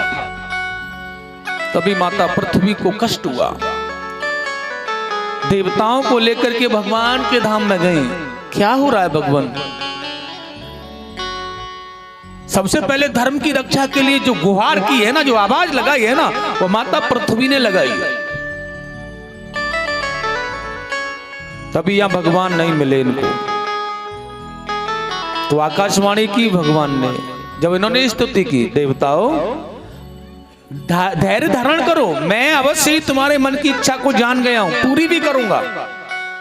मेरा प्राकट है मथुरा के महाराज कंस के कारागृह में माता देवकी के गर्भ से होगा, लेकिन मेरा पालन माता यशोदा के यहां नंद बाबा के यहां होगा। ब्रजमंडल में मेरी बाल लीलाएं व्यतीत होगी, इसलिए आप लोग मेरे साथ आनंद लेना चाहते हैं तो आइए ब्रजमंडल में चलते हैं। सभी अवतरण अपने अपने अंश अवतार से अवतार लेकर के आ जाओ, मैं वही लीला करूंगा आपके साथ। भगवान की कृपा और भगवान की ऐसी वाणी को सुनकर के आज ऋतुआ सतुआ देवंगना देव ऋषि मुनिवर ब्राह्मण संत सब के सब भगवान के आगमन से पहले ही ब्रजमंडल में आकर के पधार गए। और कितना सुंदर गाया है यहाँ पर स्वामी सुखदेव जी ने, गोकुलम वन वैकुंठम ताप शास्त्र तत्ते दुमा। ऐसा लग रहा है जब गोकुल में आकर के ब्रज में आकर के इन सब ने अवतार लिया तो जो वैकुंठ है, साक्षात वैकुंठ का दर्शन गोकुल में होने लगे। और देखिएगा बड़ा सुंदर ऋतुआ ही भगवान की प्रिय गोपियां बनी, और ग्वाल बाल बछड़े आदि लता पता जिसे जो मिला, कीट पतंग यमुना का सीप वही बन गया। तो उधर बड़ा सुंदर कहा है, सूरसेन के सुपुत्र वसुदेव जी का विवाह कंस की चचेरी बहन देवकी के साथ में महाराज कंस बड़े धूमधाम से कर रहे हैं। ये कंस है ना बड़ा आताताई है, इतना बड़ा आताताई कि इसने अपने पिता को भी कारागृह में बंद कर रखा है, और अपने पिता को कारागृह में डालकर स्वयं शासन संभाला इसने। भगवान शंकर की तपस्या इसने की थी, इसलिए शक्तिशाली था यह बहुत बड़ा। भगवान ने इसे धनुष भी दिया था, तो देखिएगा आज बहुत बड़ा शक्तिशाली है, धनवान है, त्रिलोक में इसकी ख्याति है आज। लेकिन अपनी चचेरी बहन देवकी का विवाह, उनके मित्र हैं कंस के वसुदेव, 7 पुत्रियां थी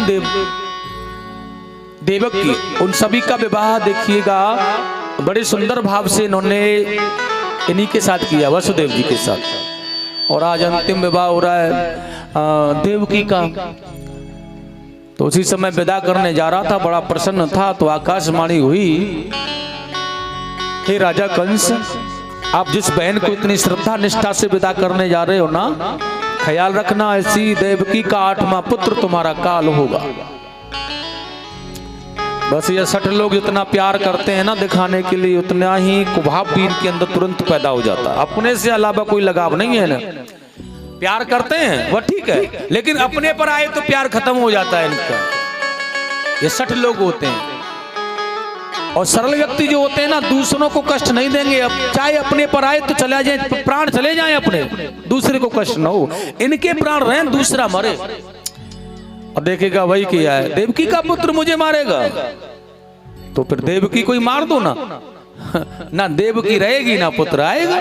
अभी तो कितना प्यार कर रहा है, मन बदल गया, बालें पकड़ के नीचे घसीट लिया, तलवार निकाल के मारना चाहता है, ना रहेगा बांस और ना बाजेगी बांसुरी।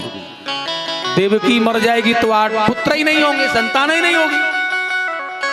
देखता हूं कैसे मारेगा मुझे यह देवकी का पुत्र। लेकिन क्या किसी ने काल को जीता है?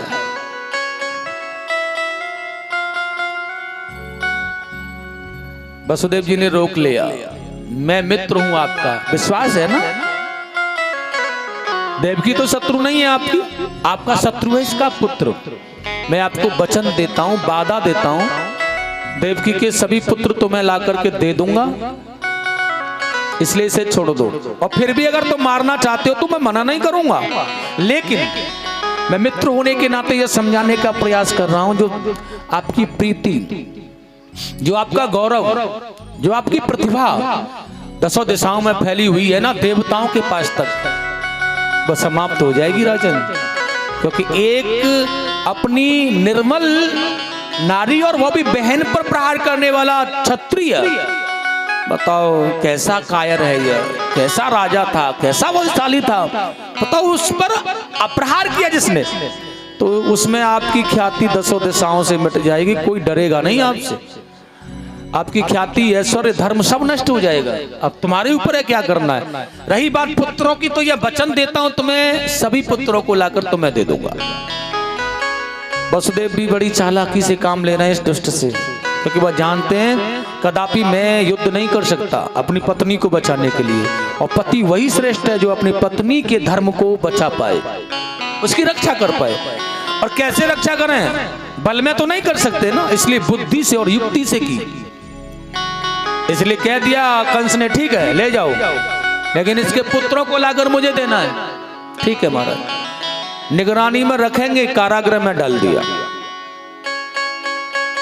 स्वामी सुखदेव जी ने कहा, माता देवकी के गर्भ से एक पुत्र हुआ पहला, उसे वसुदेव जी लेकर के गए कंस के पास में, तो उसने कहा ले जाओ इसे, यह मेरा भांजा है, इसे ले जाओ, 8वें वाले को लाना आओ और किसी को नहीं। वसुदेव जी बड़े प्रसन्न हुए, चलो हमारे पुत्र हमारे पास हैं। आ गए नारद जी, आ गए वहां। नारद जी ने देखा, इतनी दया आ गई इसके अंदर, मरेगा कैसे। आकर के समझाने का प्रयास किया। एक टोकरी थी उनके पास में जिसमें 8 पुष्प थे, बड़े सुंदर। भांजा हुआ है ना, यह भेंट है हमारी तरफ से। नारद जी संत महात्माओं के पास मालाएं, पुष्प, यही दिव्य आभूषण होते हैं। लेकिन देखना इसमें 8 पुष्प हैं केवल। प्रयास करना कंस, ये पहले वाला कौन सा पुष्प था जो मैंने तोड़ा था। नारद जी तो कह के चले गए, और नारद की पहेली पर कंस विचार कर रहा, ये वाला 8 नहीं, ये कैसे हो सकता है, ये हो सकता है, नहीं, ये कैसे हो सकता है, मुझे क्या पता। अब विचार कर रहा, क्या मतलब है नारद का। लेकिन मन में आया, नारद हमारे हितैषी हैं, अवश्य कोई बात है। ध्यान आ गया, देवकी के 8 पुत्र और 8वां मेरा काल, इसमें भी 8 पुष्प, 8वां मेरा काल। पहला कौन सा, 8वां कौन सा, ये मैं इसमें नहीं समझ पा रहा हूं। उन पुत्रों में कैसे जान पाऊंगा पहला 8वां कौन सा है। देवताओं ने पीछे से गिनती प्रारंभ कर दी, तो पहले वाला 8वां हो जाएगा भाई। वो तो मुझे मारने के लिए कुछ भी कर सकते हैं। कंस की बुद्धि खराब हो गई और देवकी के पुत्र को बुलवा लिया। हो सकता है यही मेरा काल हो। मार दिया, दूसरा भी मारा, तीसरा, चौथा, 5वां, 6 पुत्र मार दिए। छोड़ूंगा नहीं अब किसी को। 7वें में भगवान शेष पधारे थे, तो भगवान ने योग माया से कहा, माता देवकी के गर्भ में भगवान शेष का आगमन हो गया। बड़ा बनने के लिए पहले आ गए थे। अब की बार योग माया से कहा, आप पहले तो एक काम ये करो, अपनी संकर्षण विधि के द्वारा ये जो गर्भ है ना माता देवकी का, इसे माता रोहिणी के गर्भ में पहुंचा दो। उसके बाद में स्वयं तुम देवकी माता की पुत्री बन करके मेरे साथ अवतार लो। ऐसा ही हुआ। माता देवकी का 7वां गर्भ पहुंचा दिया गया रोहिणी जी के गर्भ में। उसके बाद यहां ऐसा लगा कि देवकी का गर्भ खंडित हो गया, नष्ट हो गया। अब कंस के मन में क्या आ रहा है, मेरे भय से गर्भ में ही मर गया, मैं यहां मारता उसे। इससे अच्छा उसने सोचा मामा के हाथ से क्या मरूं, यहीं मर जाता हूं, इसलिए मर गया है। अब आइएगा, उसके बाद में माता देवकी ने 8वां गर्भ जब धारण किया, उससे पहले भगवान नारायण ने आकर उन्हें दर्शन दिया। हे माता पिताओं, मैं आपके यहाँ आने वाला हूँ, मेरा अवतार होगा आपके यहाँ, इसलिए एक काम करना, मेरा जैसे ही अवतार हो आप मुझे यहाँ से गोकुल नंदी यशोदा के यहाँ पहुंचा देना। वसुदेव जी ने कहा नहीं, मैं नहीं पहुंचा सकता हूँ, मैं यहाँ बेड़ियाओं में फंसा हुआ हूँ, आप कह रहे हो पहुंचा देना, कैसे जाऊंगा, क्या करूंगा मैं। भगवान ने कहा जब मेरा प्राकट्य यहाँ होगा ना, उस समय बेड़ियां भी कुछ नहीं कर पाएंगी आपका, और ना ही यह पहरेदार और यह ताले कुछ भी नहीं कर पाएगा। कोई भी प्रयास तुम्हें करना है, लेकिन कितनी बड़ी बात भगवान ने कही है भक्त को समझाने के लिए, जीवन में प्रयास जरूर करो। और भगवान देख कितनी बड़ी बात कर रहे हैं, कितनी बड़े तालों में, तालियों में और पहरेदारी की निगरानी में है वसुदेव जी, फिर भी कह रहे हैं प्रयास आप करना, सफलता मैं दिलाऊंगा। ऐसा कह के चले गए। 8वां गर्भ धारण किया देवकी माता ने। सबसे आनंदमय पुत्र है ना, इसलिए गर्भमय चमत्कार प्रकाश होने लगा माता देवकी के गर्भ से, भगवान पधार रहे हैं ना। और देखिएगा सभी समय ऐसे ही बढ़ते बढ़ते आया।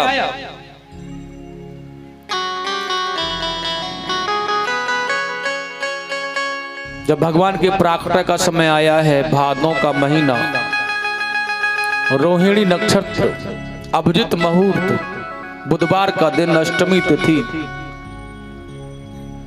16 कलाओं से युक्त चंद्रमा प्रकाशित होने लगा और एकदम से अंधकार का साम्राज्य हुआ। और सभी देवता स्तुति कर रहे हैं भगवान की, ऋषिवर मुनिवर, हे प्रभु आइए पधारिए, आप भी करो स्तुति भगवान के लिए, पधारो हमारे हृदय के मन मंदिर में। स्वागतम, अच्छी तरह से सभी अच्छी तरह से बैठो, पालती मार के बैठो, थोड़ा सा 2 मिनट की बात है, बाकी फिर तुम्हारी इच्छा हो जैसे बैठना। और बड़े बड़े आनंद से ताली बजाना प्रेम से। आखिरकार ये स्वागत किसी अपने के लिए नहीं, परमात्मा के लिए। स्वागतम, हाँ स्वागतम कृष्ण, सुस्वागतम कृष्ण, स्वागतम कृष्ण, सुस्वागतम कृष्ण, सिखाने के लिए मत करना, कृष्ण आनंद से करो। शुभ स्वागतम कृष्ण, ऐसा नहीं है पड़ोसी कर रहा है मैं भी करूं, स्वागतम शुभ स्वागतम, स्वागतम कृष्ण, स्वागतम शुभ स्वागतम, शरणागतम कृष्ण, स्वागतम शुभ स्वागतम, शरणागतम कृष्ण, स्वागतम कृष्ण, शरणागतम कृष्ण,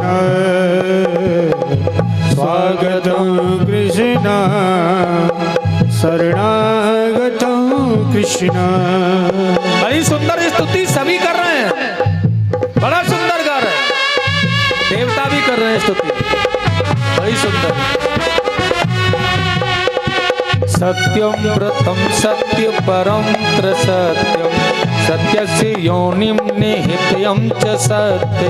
स्वागतम शुभ स्वागतम, स्वागतम कृष्ण, स्वागतम शुभ स्वागतम, स्वागतम कृष्ण, स्वागतम कृष्ण, शरणागतम कृष्ण। हाँ सत्य से सत्यव्रत, सत्य नेत्र, सत्यां त्वं त्वां शरणं प्रपन्ना। स्वागतं कृष्ण प्यारे स्वागतं कृष्ण स्वागतं कृष्ण शरणागतं कृष्ण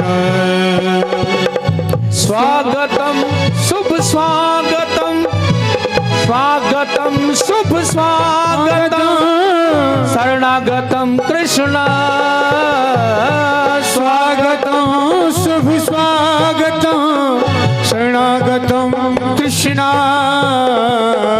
स्वागतं कृष्ण स्वागतं कृष्ण प्यार से बोलो स्वागतं कृष्ण शरणागतं कृष्ण स्वागतं कृष्ण शरणागतं कृष्ण स्वागतं कृष्ण शरणागतं कृष्ण ओ शरणागतं कृष्ण शरणागतं कृष्ण शरणागतं कृष्ण ओ शरणागतं कृष्ण शरणागतं कृष्ण ओ स्वागतं कृष्ण स्वागतं कृष्ण स्वागतं कृष्ण कृष्ण कृष्ण शुभ स्वागतं शरणागतं कृष्ण भगवान का प्राकट है 16 कलाओं से युक्त चंद्रमा, काली अंधियारी रात्रि और ये सभी पहरेदार सो गए,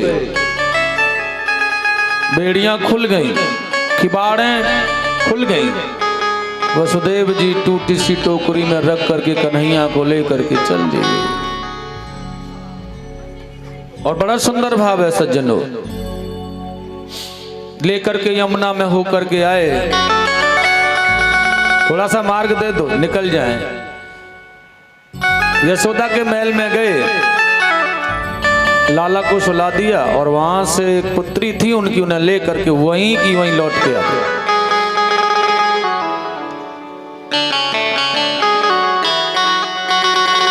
जैसे आए कारागृह में सबसे पहले बेड़ियां लगी, दरवाजे लगे, पहरेदार जागे।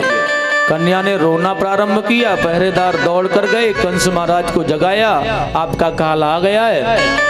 तो कंस भागता हुआ आया, मेरा काल, देखा तो पुत्री थी, पकड़ के उठा करके ले जा रहा है। पत्थर की शिला पर मारना चाहा या हाथ से छूट करके चली गई।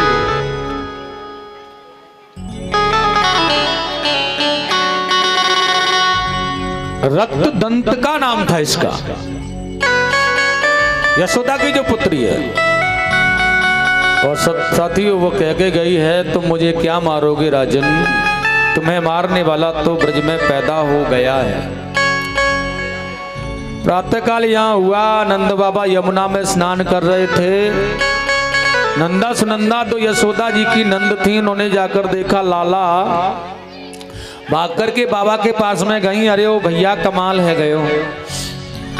नंद बाबा ने कहा बात है, कहा है गयो। नंदा सुनंदा ने जोर से आवाज लगाई, पहले ये बता दोगे का, खुशी है बताऊंगी तब। सुनंदा से नंद बाबा ने कहा जो चाहिए वो ले लेना, पहले बता तो दे क्या है। सुनंदा ने जोर से आवाज लगाई, भैया कि रात ही रात में ऐसा कमाल भयो, ऐसा कमाल आज तक नहीं हुआ कि रात ही रात में ऐसा कमाल हुआ। और भाभी की छोरी का छोरा सा लाल हुआ। बधाई हो, छोरा हुआ है, छोरा जय हो। और ब्रज की भाषा में जैसे ही कहा छोरा भयो, छोरा, नंद बाबा ऐसे छलांग लगाए जैसे कि जवानी लौट आई हो 80 वर्ष की उम्र में। छोरा भयो है, हाँ भैया। तो फिर देख अलवारी में जो 9 लाख का हार रखा है वो तेरे लिए, जा ले लेना। और ब्राह्मणों के पास में जाकर आशीर्वाद लिया, बाबा ये मंत्र जपना बंद कर दो, पूरा हो गया तुम्हारे मंत्र का काम। और देखिएगा आज कितना सुंदर भाव है।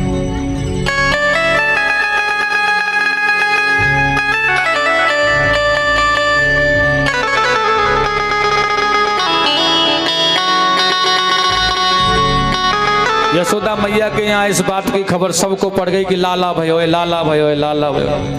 सारे भाट सेवक सेवकाएं ब्राह्मण संत मुनिवर सब के सब देवता भी भेष बदल के आ गए, भगवान की बधाई मैया से ले लें।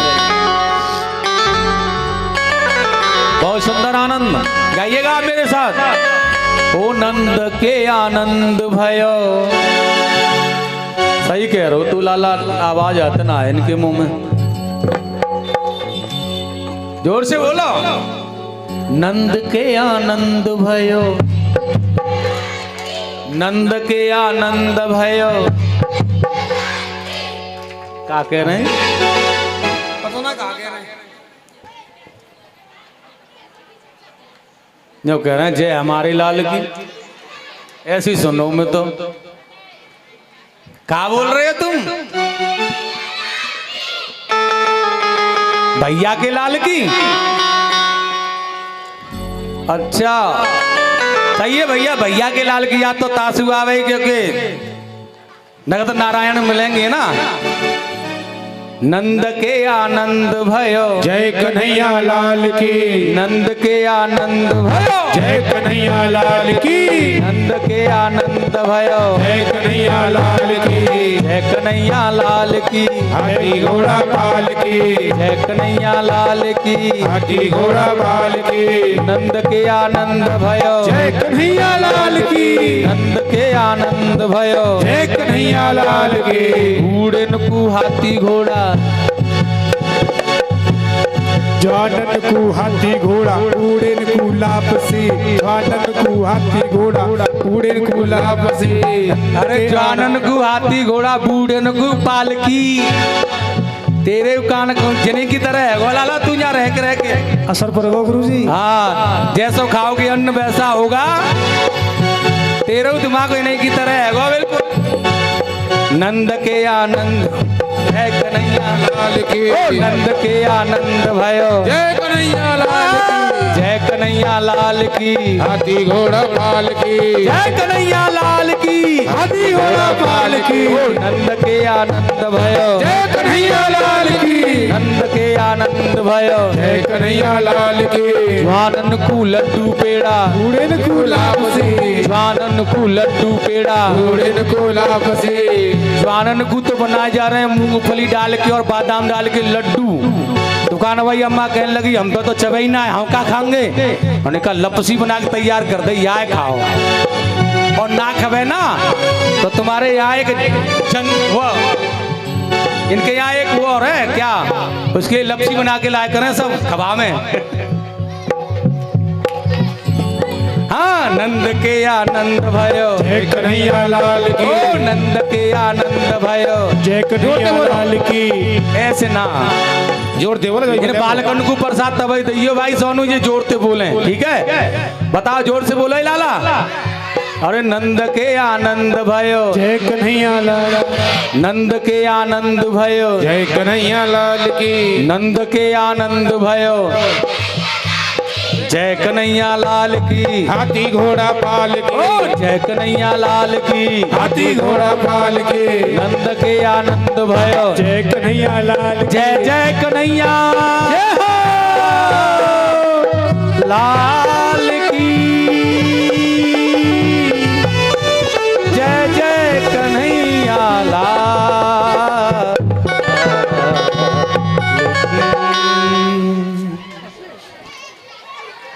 बैठ जाओ, ऐसा ना नई बात। देखो भाई लाला, बैठ जाओ चलो, कोई बात ना है।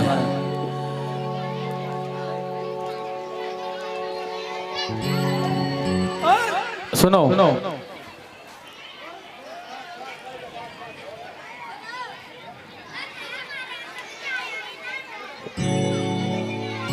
कुछ ना मिलो रह गई तो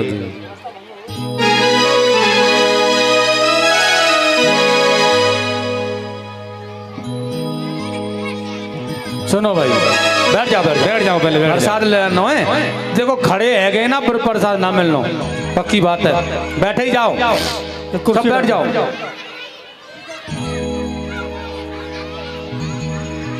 बैठ जाओ भाई। देखो उत्सव बाकी है भाई, भगवान को उत्सव मनाना है।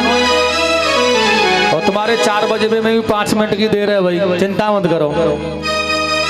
तो उत्सव में चले बड़े प्रेम से, बढ़िया सा बधाई, बड़े सुंदर भाव से उत्सव करें भगवान का, प्रेम से गाओ। अरे 100 बारी बधाई लोगों। ये चटर पटर पर कर देना, सवर्ण मिलेगी, सवर्ण। अरे 100 बारी बधाई लोगों, हो बधाई बधाई, हो बधाई बधाई बधाई। जो तो लूटे पे लग रहे कैसे सुनने रहे। बधाई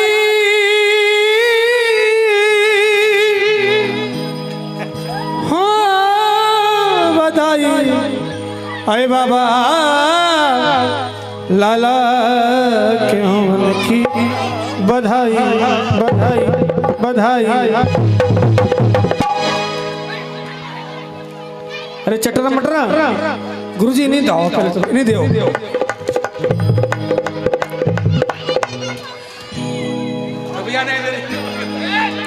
लड़ लड़ लो, पहले लड़ लो। बधाई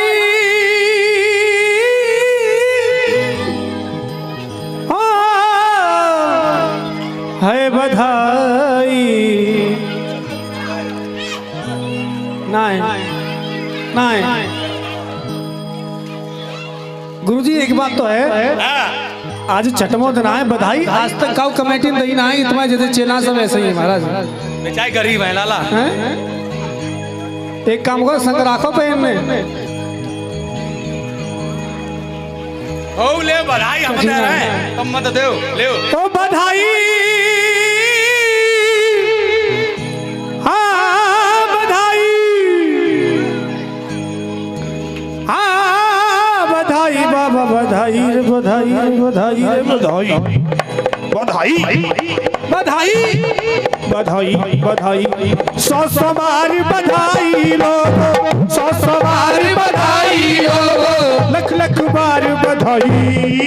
जय हो, बधाई दे रहे देखो बधाई दे दई, तब तुम्हें अब उत्सव करो थोड़ी देर। सब खड़े, सब प्रेम से गाओ, सब खड़े जाओ, सब खड़े जाओ। पहले कहो सभी जोर से, बोले बाबा बधाई हो, बधाई हो। नंद बाबा को बधाई तो दो कम से कम। चुप पहले चल लेंगे। बोले बाबा बधाई हो।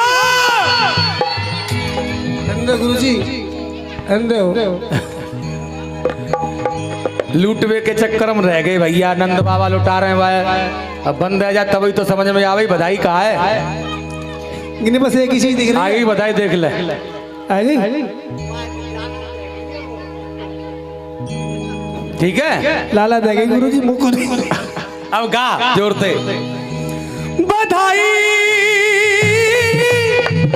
बधाई है बधाई रे बधाई रे बधाई बधाई बधाई। 100 बारी बधाई लोगो, 100 बारी बधाई लोगो, लख लख बार बधाई। नंद झुके आंगन में, नंद झुके आंगन में, बज रही आज बधाई, आंगन में बज रही आज बधाई। 100 बारी बधाई लोगो, 100 बारी बधाई लोगो, 100 बारी बधाई लोगो, 100 बारी बधाई लोगो, लख लख बार बधाई बधाई बधाई। नंद झुके आंगन में बज रही आज बधाई, नंद झुके आंगन में बज रही आज बधाई। नंद बाबा को बधाई हो भैया।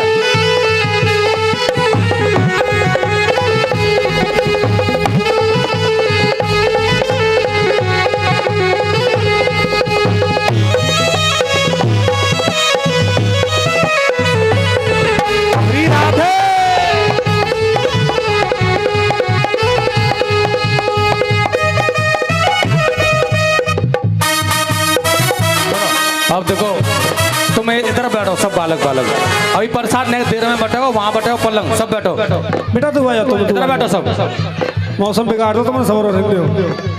इधर सारे बच्चे आ जाओ, इधर प्रसाद बंटवाऊंगा अभी तुरंत ही बेटा, आरती होगी अभी, आज की कथा को यहीं विराम किया जाएगा, सब आ जाओ, आजा बेटा आ जाओ, रुपया बैठेगा। चलो इधर आओ पहले आ जाओ, सब आओ, सब इधर आ जाओ, इधर ही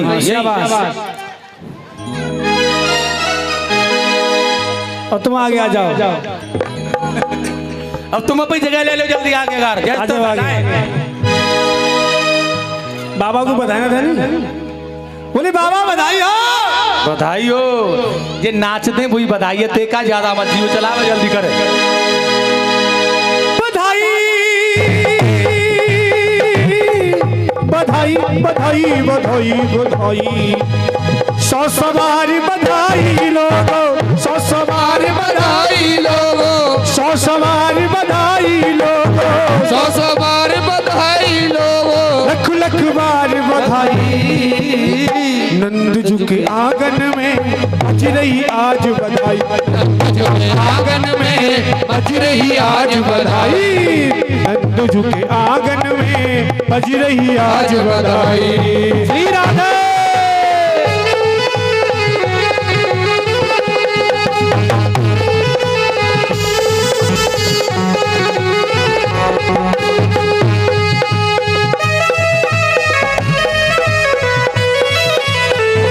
हरि बोल।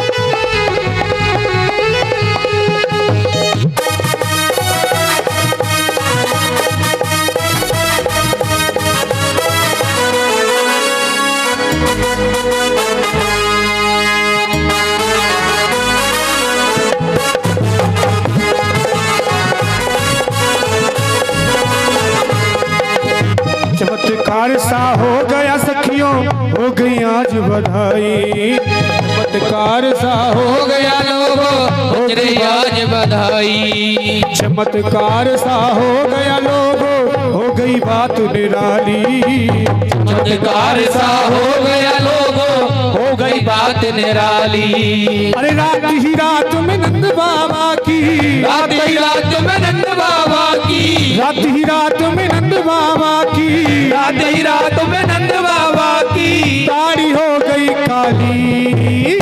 नंद जी के आंगन में, नंद जी के आंगन में